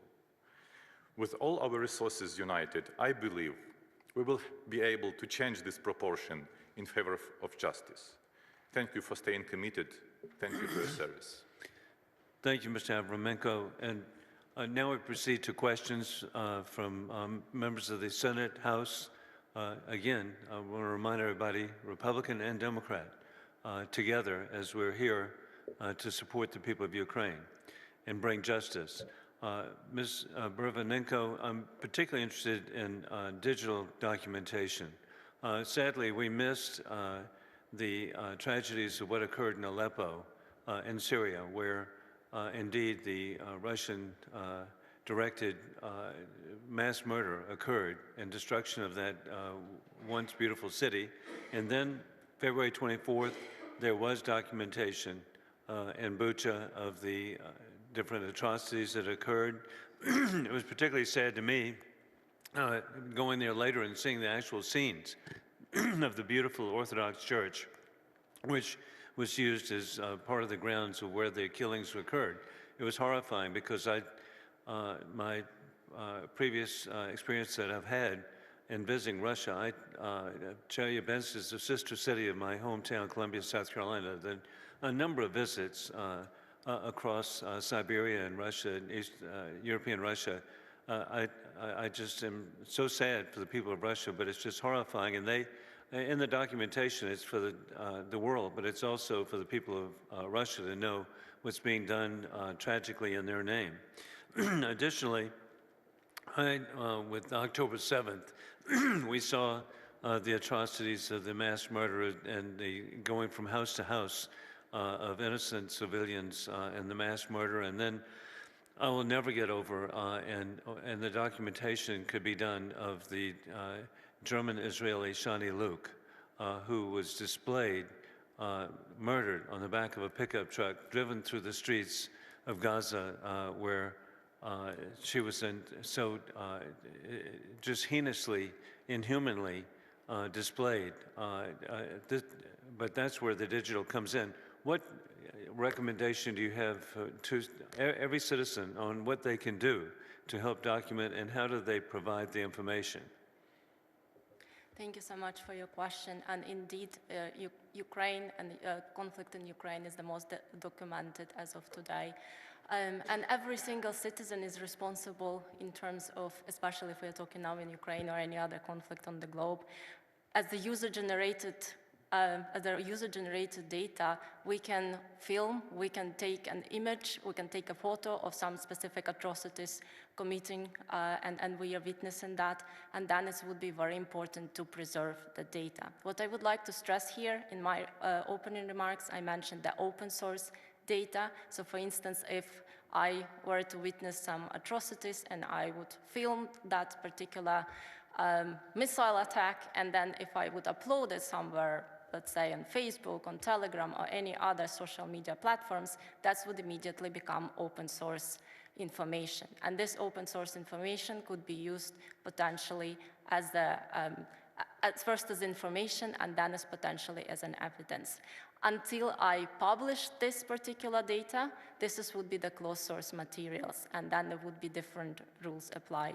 But just to conclude my answer in terms of the responsibility of every citizen when we are witnessing such atrocities, and I think in Ukraine there is quite an extraordinary commitment in terms of the contribution and extraordinary enthusiasm, but now also there is a need for the capacity building, and also there is a need for resources and the support of civil society organizations. But of course, as the civilians, we can report and then also spread the word in terms of the atrocities and the crime committed on the ground. Thank you very much. And indeed, Prosecutor General Kostin, you've already begun prosecutions within Ukraine. What examples can you use of using social media? Thank you. First of all, I would like to thank to all of the volunteers who immediately start to help us and share with the open source information data they have. We have established a specific website, warcrimes.gov.ua, where every person can upload information or evidences about they have collected. And our collaboration with not only with specific, I would say, units of our state authorities, but also with civil society and NGOs who were collecting OSINT information, led to, how to say, specific cases which where we have an ability to collect enough evidences then to go ahead. One of the cases related to the occupation of Bucha and Gostomel, Borodyanka. So these towns where, for instance, we have an ability to identify the perpetrators because their faces were captured by camera. And even when their faces were closed, when they spoke with when they interact with the people whom they illegally detained, but then when they were captured with their open faces, this gives us an opportunity then analyzing a lot of OSINT information on their social media, because they were also telling their stories in the social media to identify them. And this is one of the biggest challenges for our prosecution, to identify the perpetrator. And when we see how the survivors, they verify this identification, for them is a first real step of hope for justice to be delivered, because they say, yes, this is the perpetrator. And for us, it's an important step forward to finalize the case and to bring it to court. Thank you so much, and it's real world that you provide the website. Thank you very much. Now we proceed to Senator Tom Tillis of North Carolina. Thank you, Mr. Chair, and thanks again for the panelists today. When our nation was being founded, one of our founding fathers, Benjamin Franklin, famously stated, "It is better that 100 guilty persons should escape than that one innocent person should suffer." The capture of evidence, the chain of custody, the authentication of evidence, depositions. I am not an attorney, but I think it's critically important so that any proceedings that would occur with Russia are not viewed as a kind of kangaroo court, which we know in Russia, that's all they have. We've seen that more recently with the imprisonment of Mr. Navalny and now his murder, I think, by the order of Vladimir Putin. So for those of you on the panel who can speak to this, how can you assure me that that we're going about this in a way that would withstand the standards of Western democracies? Mr. Kostin, we'll start with you, and then Ms. Burbanenko, and we'll move down from there. I'm grateful for your question, because this is how it differs from the aggressor state. We respect rule of law. We fight for freedom and democracy and for rule of law on the battlefield and in the courtrooms. This is one of the most important priorities of my office, to ensure the fair trial against Russian alleged war criminals. In order to ensure this, we have created 3 parallel ways of systems of training of, first, our prosecutors, second, Ukrainian judges. You heard one of the elements of the training was held here in Nuremberg, but we have hundreds of judges already trained with help of our friends and allies. I have also supported training of our defense lawyers who represent Russians in courts, because they are from free legal aid system. And because for me, as Prosecutor General, it's important to ensure that trial is fair, because everyone from us wants to trust and to believe that this trial is fair. Second option, which takes time, and I'm really grateful for the coalition of countries who opened their national investigations, and first country to charge Russian war criminals is United States. Department of Justice charged already 4 Russian alleged war criminals in committing war crime against American citizens who appeared to be in Kherson region in occupation. While this work is ongoing, and we are really working hard with our partners to even to transfer cases from Ukraine to other jurisdictions which have jurisdiction, in order to show that our standards of evidence and our standards of prosecution are in line with those which are respected in the world. Thank you. Ms. Burbanenko, I'm going to have you go next, but I think it's very important for us not to let our passions look past our rule of law and our due process. So it's very encouraging to hear that, Mr. Costin. Thank you so much. So in terms of the recording of certain events and videos or the images, first of all, they shouldn't be modified. So as the civilians or representatives of the civil society organizations, that the first thing which... Yeah, and the question I had about capturing the data, and I'm sorry to interrupt, but I'm going to honor the time commitment. If we have an opportunity for a second round, I will. But I was thinking in your case, open source is replete with opportunities for exploitation. If you're not careful, particularly in a day of AI-generated images. So how would you be able, with this large base of information, to be able to have second or corroboration or authentication? What sort of mechanisms are you putting in place to ensure that a defense attorney would not try to poke holes in just the authentication and capture and storage process? So first of all, that the data is not modified, and we need to determine that at least the data, the location it was recorded, and then obviously the metadata on the platform, how it entered the platform. And besides that, in terms of the chain of custody, from the technical point of view, since we receive in the data until the moment that the data reaches the platform, all these steps are recorded.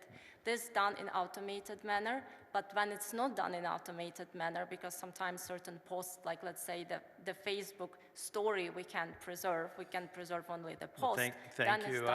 My time has expired, but if we do have time for a second round, I will come back and seek your input. But I think this is critically important, and I'm glad to hear that you share our view that we must get this right. Thank you, Mr. Chair. Indeed, we will be having a second round, and the very first person to go first is going to be Senator Tom Tillis. We now proceed to Congressman Lloyd Doggett of Texas. Thank you very much. Prosecutor General, what evidence is there that these horrible crimes you mentioned are not just the result of some rogue operators rather than systemic? I think this is our joint findings, not only the Ukrainian national system, but all our international layers of accountability, which share the same conclusion.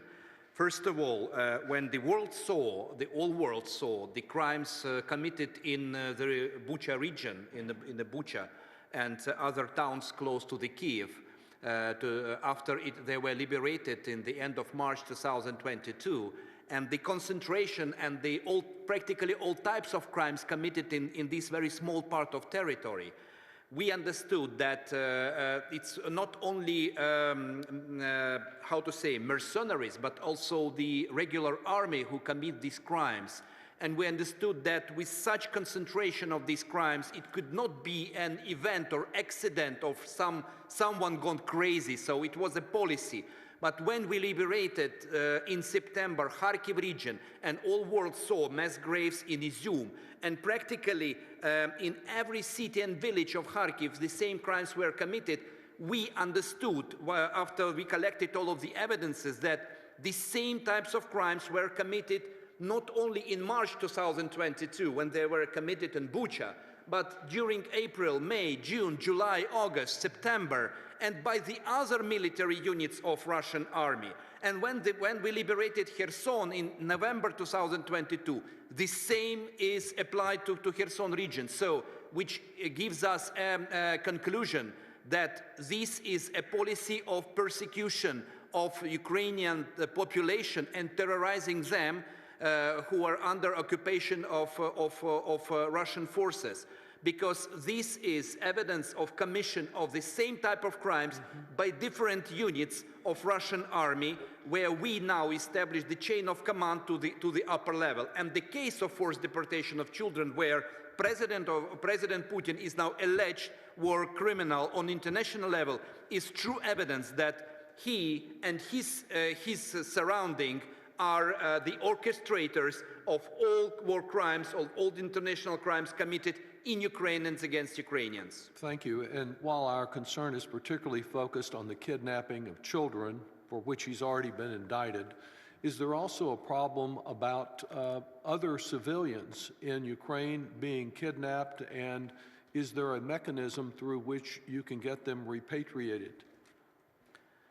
Thank you for this question, because at the moment we can't give the exact number of civilians, grown-ups, who are illegally detained in Russia and in occupied territories.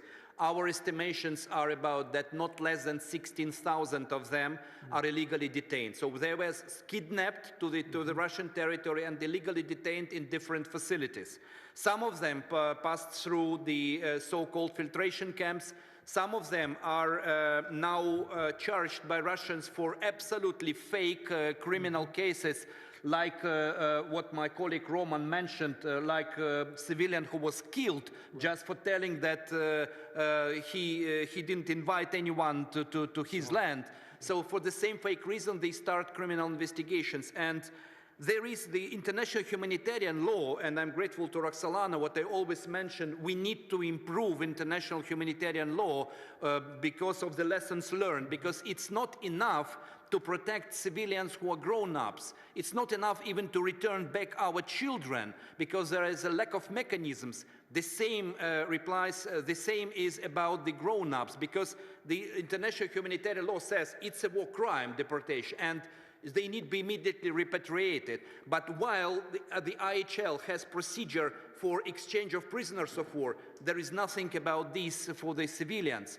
So the problem of Ukrainian civilians who are illegally detained in Russia is a problem which should be addressed on global level. I think good start will be a resolution of the United Nations General Assembly condemning this and requiring immediate repatriation of our civilians and children back home. Thank you. Thank you. Thank you, Mr. Chairman. Thank you very much, Congressman Daga. We now proceed to Congresswoman Sports. Thank you, Mr. Chairman.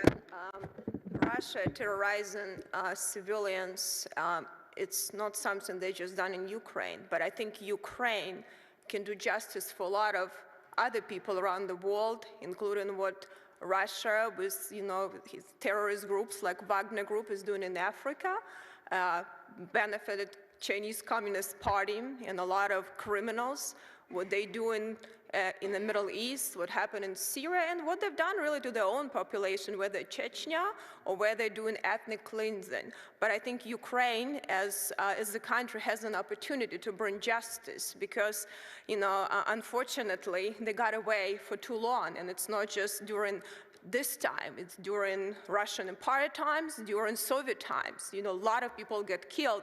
And I have a question actually for Roman, since he has a very similar Chernihiv region heritage, actually. He was born in the same town I was, and I live in Chernihiv. And Chernihiv has some, I don't know if my colleagues know or not, has some now some connections because Chernihiv Prince actually studied Moscow for reasons, of Mongols attacking Kiev and Rus, and he went temporarily capital when they can move during this attack. So now Chernihiv has responsibility to take care of it, and because I don't think they ever thought that it's going to be such a monster what's happening. But Chernihiv region is actually particular on this issue, what's really happening. It's very heroic people, they've been for centuries, but what's really happened during Russian invasion, and that's what I wanted, because I have a lot of people that I know there since I lived there, there, and what they were doing, killing people because they couldn't get through the city. They were bombing the city with half-ton bombs, shooting people that tried to, get out of the city. They're putting women in front of tanks. The atrocity happened there. And a lot of people don't realize that this atrocity that they did, whether it's Kharkiv or Mariupol or Chernihiv region, has a lot of Russian-born people, Russian-speaking people, and they were really vicious to them because they couldn't believe that these people actually will stand up against tyranny. That really doesn't fit their narrative of liberation, right? So they were extremely brutal. So I think it's important, to keep that evidence and that message. So I question for Roman, really how you are approaching, and what things could be better that make sure is what Senator said, because we are, country of rule of law, that we have proper evidence and proper processes to make sure that justice will be served. Thank you, Congresswoman Sparks, for this question. Actually, we as an NGO, we realize our role as a supplementary to the official justice. We not operate the, though we, among ourselves, we use the term evidence, but we do realize that it's not the evidence, it's the information about the source of evidence. And while approaching people, while interviewing them, taking their testimonies, we want the best is to not cross the path of official justice, whether national, foreign or international. Speaking about foreign justice, one of the cases of the Russian attack on Chernihiv with cluster munitions was brought as according to the universal jurisdiction principles here to Germany, and we've submitted a couple of weeks ago the whole case file for that. So the methodology of taking the testimony would address all this question. We would collect only facts. We wouldn't ask any close questions. We would ask only broad questions.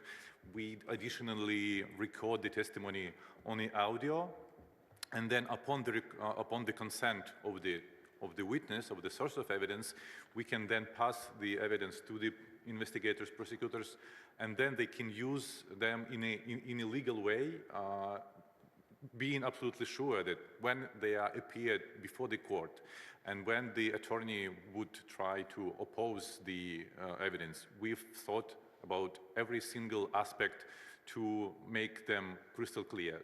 Speaking about the digital content, for instance, despite the fact that we are collecting many videos and photos that were taken by our witnesses and survivors in many places, we always advise them to keep the original records on their devices and not to throw away devices, wait for the officials to come to them and make this the extraction of the digital device officially.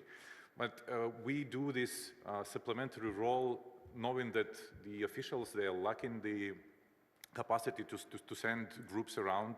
So we identify the witnesses, we monitor and screen the level of their knowledge, what can they provide, how they can contribute to the investigation process, and then we bring this information to the officials. In Chernihiv region, it was the case when we found a woman who had interacted with the one of Russian colonel who was in charge of the whole region and who was in charge of killing civilians and detaining them, and she recorded the conversation with him, and she sent us the copy.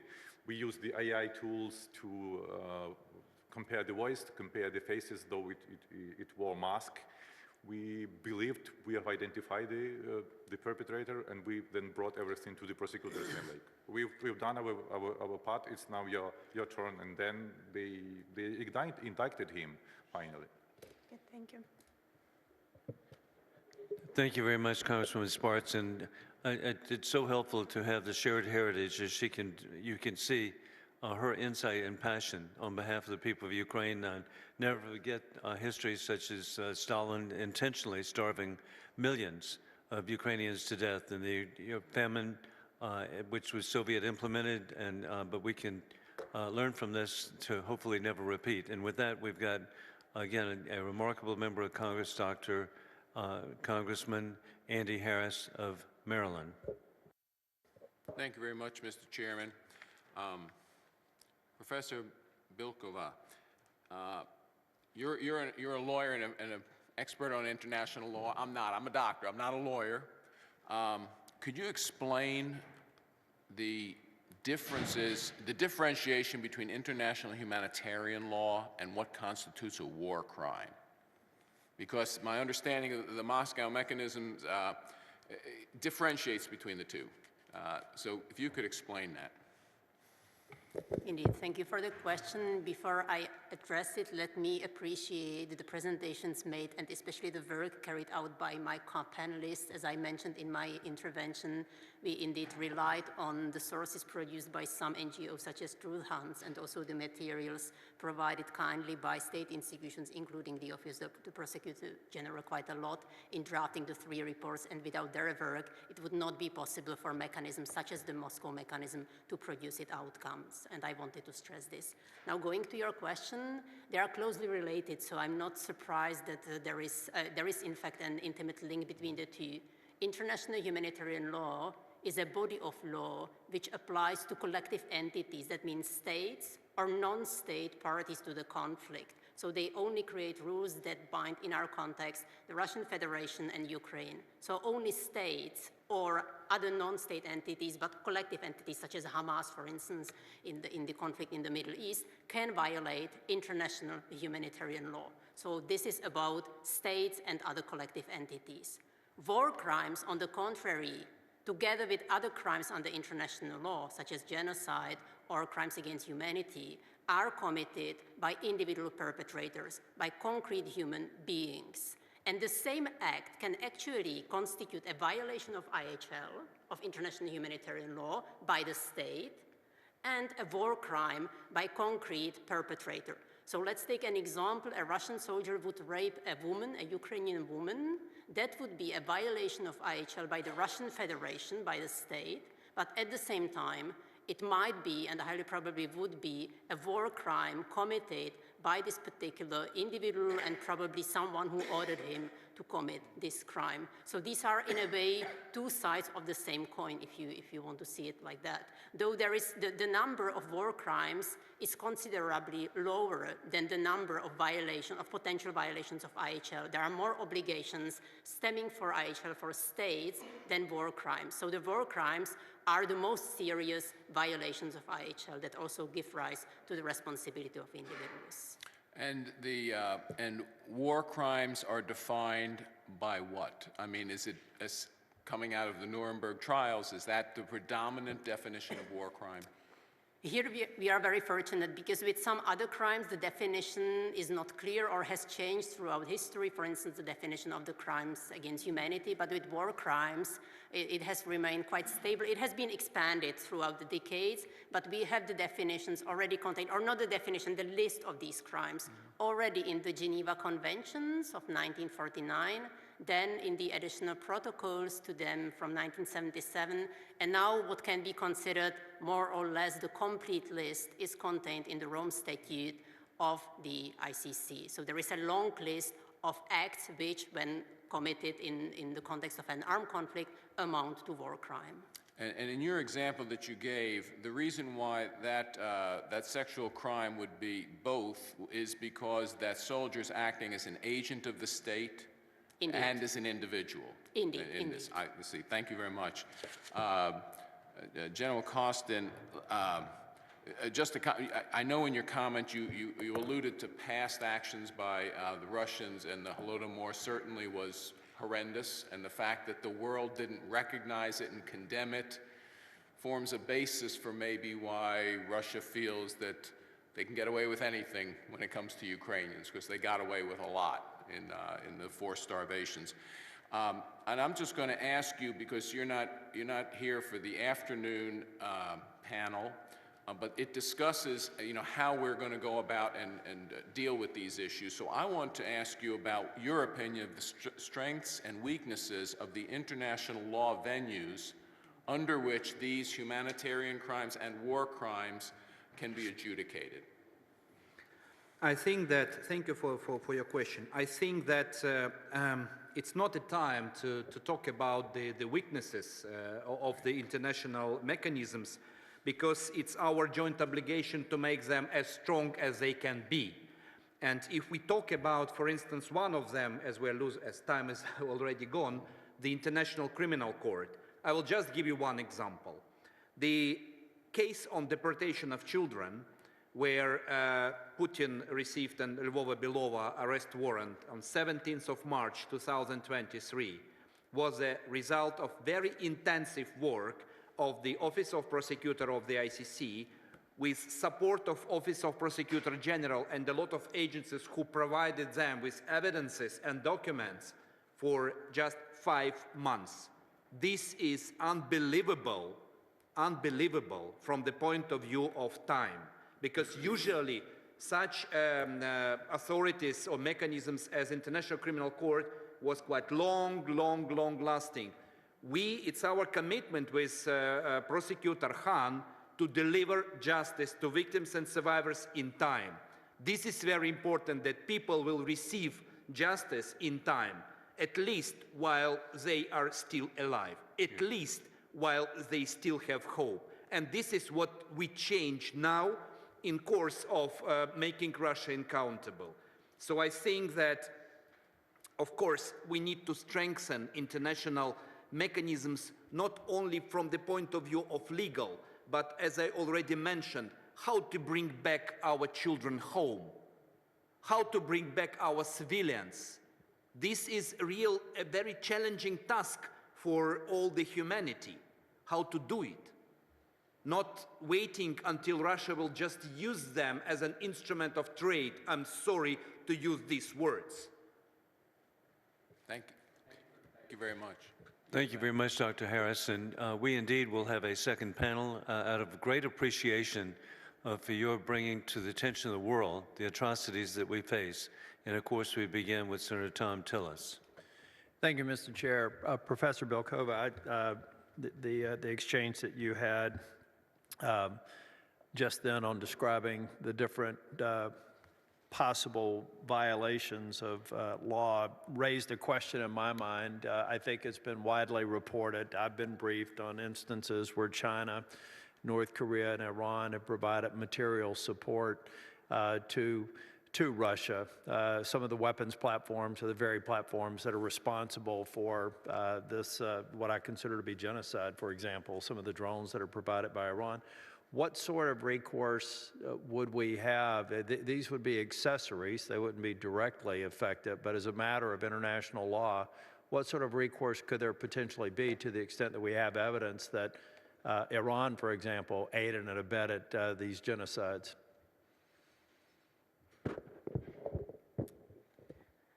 That's a very complicated legal issue, but if we start at the state level, that means the relationship between the Russian Federation and the other state, there is no doubt that the Russian Federation has committed several violations of international law, including one of the most serious ones, that means the act of aggression.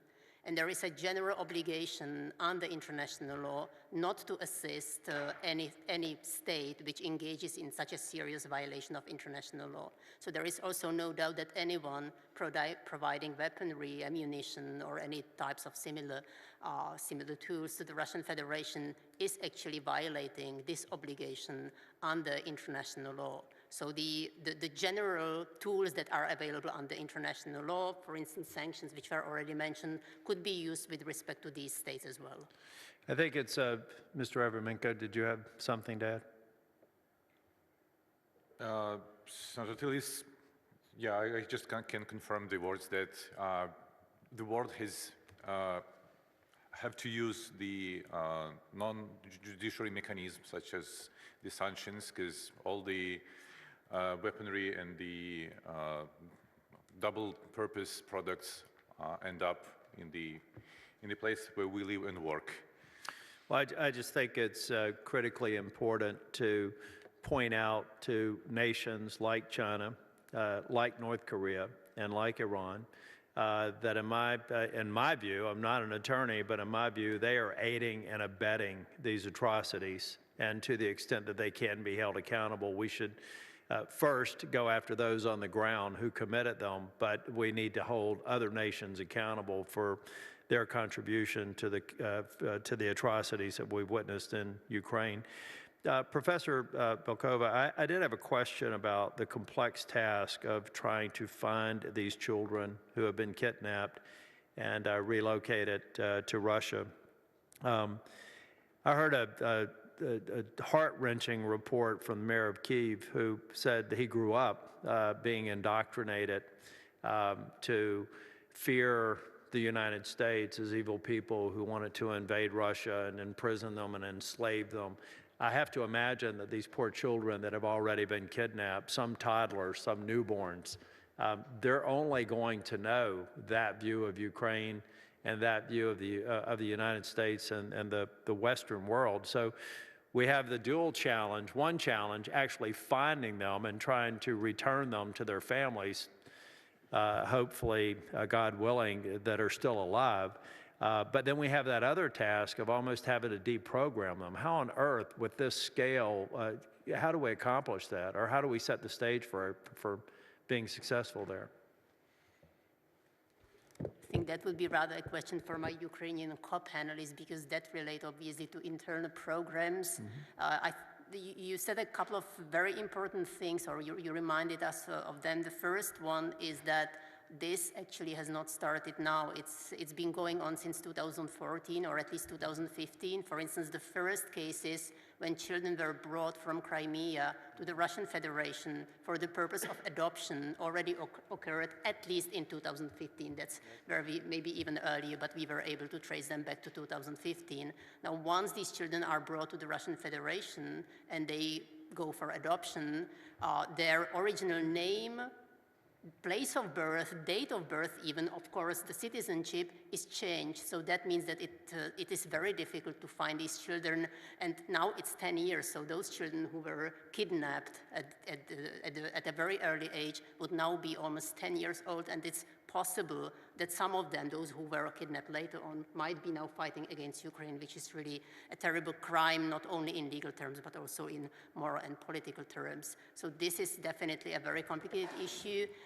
There is no program made or planned at the international level for I don't know how to call it, re-education or reintegration of these children. There are obviously some programs which can serve as a tool of information or inspiration, for instance, for former child soldiers, though obviously the context is different. But there are some programs aimed at changing their behavior, their way of upbringing, or their way of education. So maybe as a sort of inspiration that can be used. But here, anything needs to be done from this. Thank you. Mr. Costa, in my remaining time, like your thoughts on my question regarding holding China, North Korea, Iran accountable, your legal thought on that, and then what we've just talked about, the repatriation of children who have been kidnapped. Thank you. First of all, I think that, of course, justice is about deterrence. It's about to deter, to prevent commission of the same crimes. That's why justice should be of high quality and standards, because it should be credible. On the other side, it should not be delayed, because any delay of justice, of course, means that the other adversaries can repeat the commission of the same crimes. We Ukrainians don't want anyone to suffer from commission of the same crimes at the other parts of the world. That's why supporting us, you supporting the civilized world to prevent commission of such crimes. You mentioned North Korea. According to our findings, between 30th of December 2023 and 7th of February 2024, we have information about 24 strikes of North Korean ballistic missiles on Ukrainian cities, with people who were killed, civilians, and wounded. And this is one of the elements which you mentioned, Senator, which you mentioned, because this, if Russia will be not stopped collectively, then the adversaries will follow the same pattern of conduct, and the others will suffer. Thank you very much, Senator. And indeed, as I have my 5 minutes, and please make sure that I am cut off at 5 minutes. But it's so important that Senator is ahead of the curve again, and that is, sadly, we're in a conflict we didn't choose. It's a conflict between dictators with rule of gun invading democracies with rule of law. It began February 24, 2022, with the invasion of Ukraine. Then it proceeded to the invasion October 7 by the regime in Tehran using their puppet Hamas into Israel. But we all need to be working together to avoid and deter an invasion of Taiwan, and it can be done. I was really grateful that President Donald Trump has helped instigate the buildup of the Indo-Pacific. It was Pacific Command. No, it's Indo-Pacific now because we want to work with the Republic of India. And then last month, I was grateful to be in Seoul, and previously I've been in Tokyo, and to see our great allies of South Korea and Japan stepping up their capabilities, doubling their capabilities to defend themselves. And so over and over again, we've got to be prepared. And then it really is as essential and for the American people, and they need to know the collusion of the axis of evil, including DPRK, North Korea, that indeed it's such a direct threat. And it's so clear, as we even see this week, with the underwater sea drone being used by the Houthis, another Iranian puppet, in the Red Sea. That's just inconceivable that how direct the threat is, but how clear it is with the puppets that are being used, including Hezbollah, to threaten the American people, threaten the people of Israel, and they really do mean death to Israel, death to America. And so with this in mind, we've just got to be working together and understanding, connecting the dots. And you're helping connect the dots. Thank you, Senator, for connecting the dots. With that in mind, indeed, I'm Professor Bilkova, you have begun research to investigate the kidnapping of children. What have you discovered to date? So the last report, as the two previous ones, always had a factual part and also the legal part. So in the factual part, we actually confirmed what has been mentioned by several interlocutors on the two sides of the table. That means that this practice is indeed happening, that the approximate figure that we have is around 20,000, but these are confirmed cases, and the actual number of children brought to either one of the occupied territories or the Russian Federation might be higher. We don't know for sure. We also confirmed that there were different instances in which these children were brought to the Russia-controlled territory. Three main instances. One is under the pretext of security evacuation, which might in some cases hold at the beginning, but once they are protracted, they lose even the original ground, so security evacuation. The second pretext, rather than ground, is the adoption that mainly concerns children from Crimea. At least that is what we have been able to establish. Maybe also later on children from Donbass, but originally mainly children from Crimea.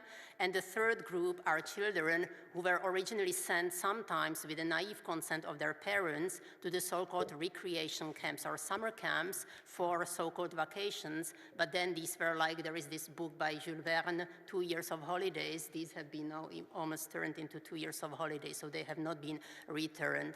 Whatever the original context, the original pretext for the transfer, as I already mentioned, there is clear evidence that these children are subject to Russification, to the re-education, and they are not returned. I mean, there are these 300-something instances, but then it's really a result of a very extensive and long-term work by NGOs, probably by Ukraine, but I guess it's with some involvement of secret services, so the details are not known, and also the family. There is such a huge work done and needs to be appreciated by families and by volunteers on the two sides, also in the Russian Federation and, of course, in Ukraine. So these are the factual findings, and the legal ones I already mentioned, clear violations, both at the state level of international humanitarian law and international human rights law, and then very likely war crimes and crimes against humanity involved in this practice. Well, thank you so much for your efforts, and I deeply regret, again, that Congresswoman Sheila Jackson-Lee is not here. It's so important that Democrats and Republicans, we are working with the Alexander Ivanov legislation that's pending concerning the 16-year-old who was just sitting in the front seat of the car with his grandmother. They were driving along. Any American, any Ukrainian or any German, anybody in the civilized world can identify how horrible it is that you just drive along and these inhuman people commit the war crime of murdering your grandson in the front seat. So we've got to identify with that and deter it in the future. I'm very grateful now to yield to Congressman Lloyd Doggett of Texas. Well, thank you very much. The scope of the Russian war crimes that each of you have described seems to be so broad, so immense, that it requires a tremendous amount of effort to uncover and collect all the evidence necessary to see that we get some accountability. Prosecutor General, have you found it important in your work to have participation and assistance from international organizations, NGOs, and from the support of other governments? Thank you. Thank you, Congressman, for this question. This is definitely, I think, our support of our justice endeavors on international level, I think it's exemplary, and it should be used in order to ensure the same level of support in all other dimensions of support of Ukraine. This is what I believe in, because we receive this support both on expert level and on the level of capacity building. First of all, I would like to mention the biggest expert authority or organization or project, Atrocity Crimes Advisory Group, which is expert institution organized and supported by United States, United Kingdom, and European Union. So which gives us not only strategic advice and help in capacity building of prosecutors and investigators, but also with specific clusters of activities, our prosecutors have an opportunity to receive immediate advice from experts in different types of international law. Of course, we receive support in capacity building of our prosecutors, and also to protect our prosecutors who work in a very difficult and in very dangerous condition. This is also important to tell. Third, of course, the support of international community to the International Criminal Court is critically important, because ICC could work substantially and on long term if it will be additionally supported financially by countries who support the activity of the ICC. And when ICC have opened the field office in Kiev last September, this is the biggest field office of the ICC outside The Hague. And this is important because this is for years, and these years we need to be supported in order to ensure justice both on national and on international level. Well, let me ask you about the U.S. support. If U.S. funding for groups like the Atrocity Crimes Advisory Group and other support that you receive today in your office, if that's reduced or eliminated, will it reduce your ability to continue to investigate and seek prosecution of these war crimes and reduce the ability of Ukraine to seek the return of these kidnapped children? It will definitely reduce our ability. We will definitely proceed our work, definitely, but it will definitely reduce the speed and efficiency of our work. I think that's and this will be not for the sake of justice for victims and survivors. I think it's an important message for us to take back to our colleagues in America, because we have first to overcome what I call the appeasement caucus. It's no different than the appeasement Viktor Orban proposed in objecting to EU action. It's a small but powerful group within the House of Representatives that has held up the important Senate legislation. But there are others within our House of Representatives who believe that if we're going to provide any assistance, we'll only provide military assistance. Obviously, that's the most urgent because it's been delayed. It should have been provided last year. Every day we wait is a price paid in Ukrainian lives. But there is other assistance that's included within the Senate bill, and some of it is directed at the very issues that all four of you have testified about today, and that is that we must have accountability and end impunity, and we must be working to get these children back. And I would hate to see us not provide the funding, limited in size, to achieve that. Then, Mr. Avraменko, you mentioned the sanctions issue. I was the sponsor of the first sanctions legislation that was finally signed into law against Russia. It's obvious that it's been very inadequate. I've introduced new legislation aimed at the circumvention of the oil and gas provisions by the Russians sending their oil to be refined in third countries like Turkey and India and then come into our country. But the other sanctions that you think need to be in place to prevent this dual use, would you just comment briefly on that? Yeah, thank you, Congressman Doggett. We particularly advocate to put Rosatom on the sanctions. Rosatom is responsible for establishing and running the torture chamber in the Zaporizhzhia nuclear power plant, and it's flourishing. It has no sanctions whatsoever, and is signing new contracts around the globe and building the new nuclear reactors and providing the fuel, and that's establishing these ties with more and more countries, including countries in Europe and also in Turkey. So at the same time, they contribute to the grave human rights violations, to the torture of the workers of the nuclear facility that leads to the deterrence of the security of the object, and it can cause the unpredictable consequences with the huge impact on people and the environment globally. Thank you. Thank you, Mr. Chairman. Thank you very much, Congressman Doggett. Thank you for raising the issue of sanctions, which is so important because many of us believe that Russia is a service station masquerading as a country, and then people should identify, too, that the GDP of Russia is less than Italy, and then Congressman Doggett is being very humble. Actually, the GDP is less than Texas, which is, but keeping that in mind, again, a daughter of Ukraine, beloved, born in the Soviet Union, Congresswoman Spartz. Thank you, Mr. Chairman. And just briefly to comment, when we do have look at to prioritize, I truly believe lethal assistance is extremely important. As someone belong to a group of people that we need to do not as long as it takes, as fast as we can. And we can do much faster, and we need to do much faster. And that is a big issue. And actually, I've been with some of my colleagues, and I've seen, what happened in Chernihiv, where they were throwing half-a-ton bombs on hospitals, and women and children were killed. The same in Odessa, I think.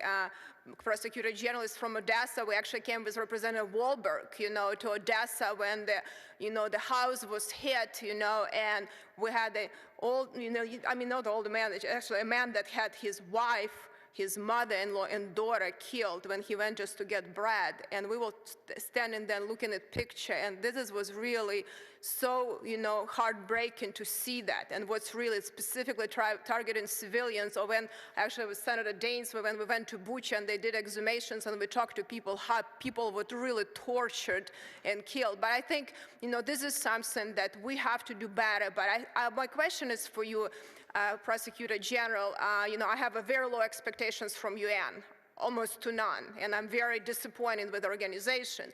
But have you had any success, dealing maybe on a bilateral level, some of the countries, including some countries in Africa, have been terrorized with Russian help, and a lot of people have been terrorized with any of the government that maybe could collaborate with you, that you have a more joint group of countries to bring justice, on the war crimes that have been happening?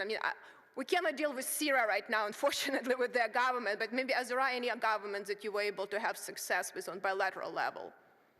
This is very important way of our diplomatic efforts on all of the levels, because some of the countries of Africa, Latin America, Asia, they suffered from the same type of crimes, and they remember the cases of massive rapes or the cases of forced adoption of children, like it happened, for instance, in Argentina. And these are very bleeding stories for their nation. So we are communicating with them, showing what we are suffering at the moment, in order to show that it's not the war which is far from them and which does not somehow touch them. This war is global. It touches every country in the world, even those who are thinking about prices on oil or thinking about prices on grain.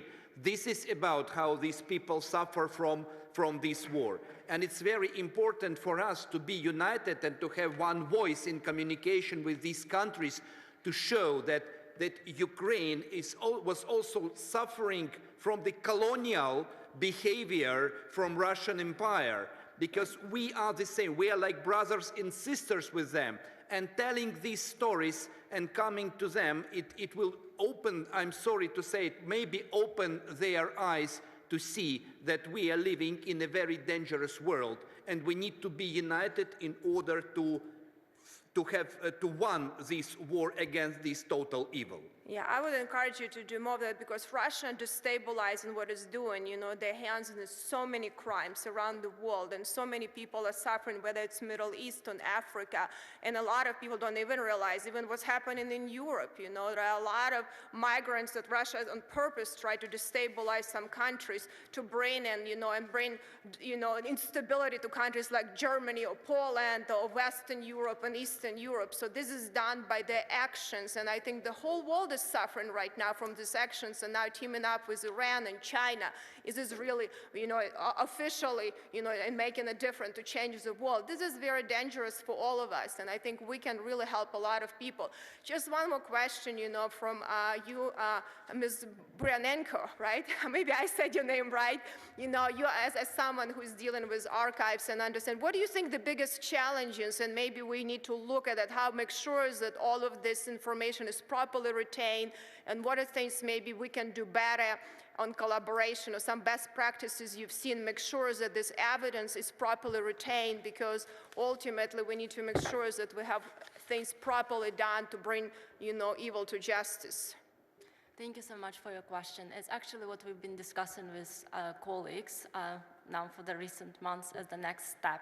The first thing it would be very important to have coordinated archives, so as a common depository, which will unite the civil society organizations with the different accountability mechanisms, and particularly criminal justice practitioners, where all of these archives, including like mnemonic archive, Ukrainian archive, or any other archives which are now preserved on other different platforms, could contribute and could a little bit integrate and contribute and share that information, and which particularly could serve as evidence at court. So this is a number one, is this coordinated archives, which at the moment we are lacking, and everyone is trying to find the solution, and the Ukrainian academics are advocating for that and expressing the need for that. And the number two, as the second step, it would be the digital memorial. We're all thinking about the investigations and of course bringing perpetrator to justice, but as a second step, it would be quite important to start thinking in terms of telling the story of Ukrainian people. Thank you.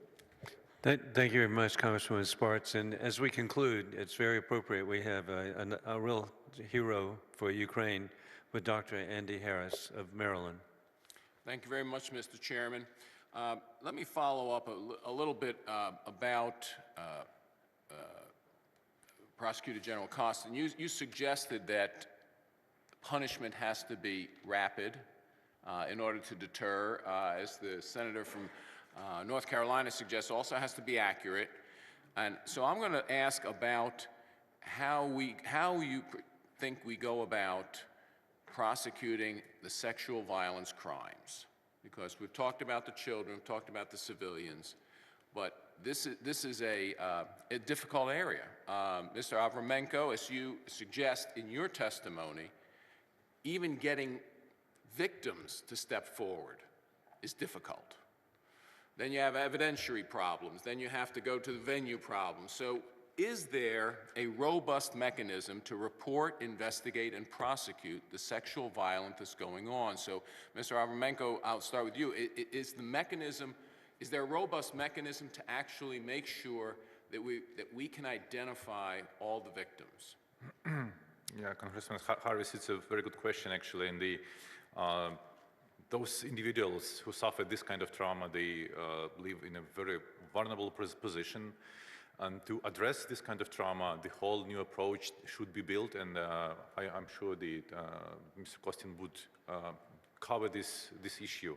On behalf of the world of non-governmental organizations, I can tell that we have extensively trained the documenters to address this issue. For instance, before full-scale invasion, Truth Hounds, despite being operated since 2014, we never approached the survivors of this sexual violence, because we didn't have enough training not to cause additional harm to them.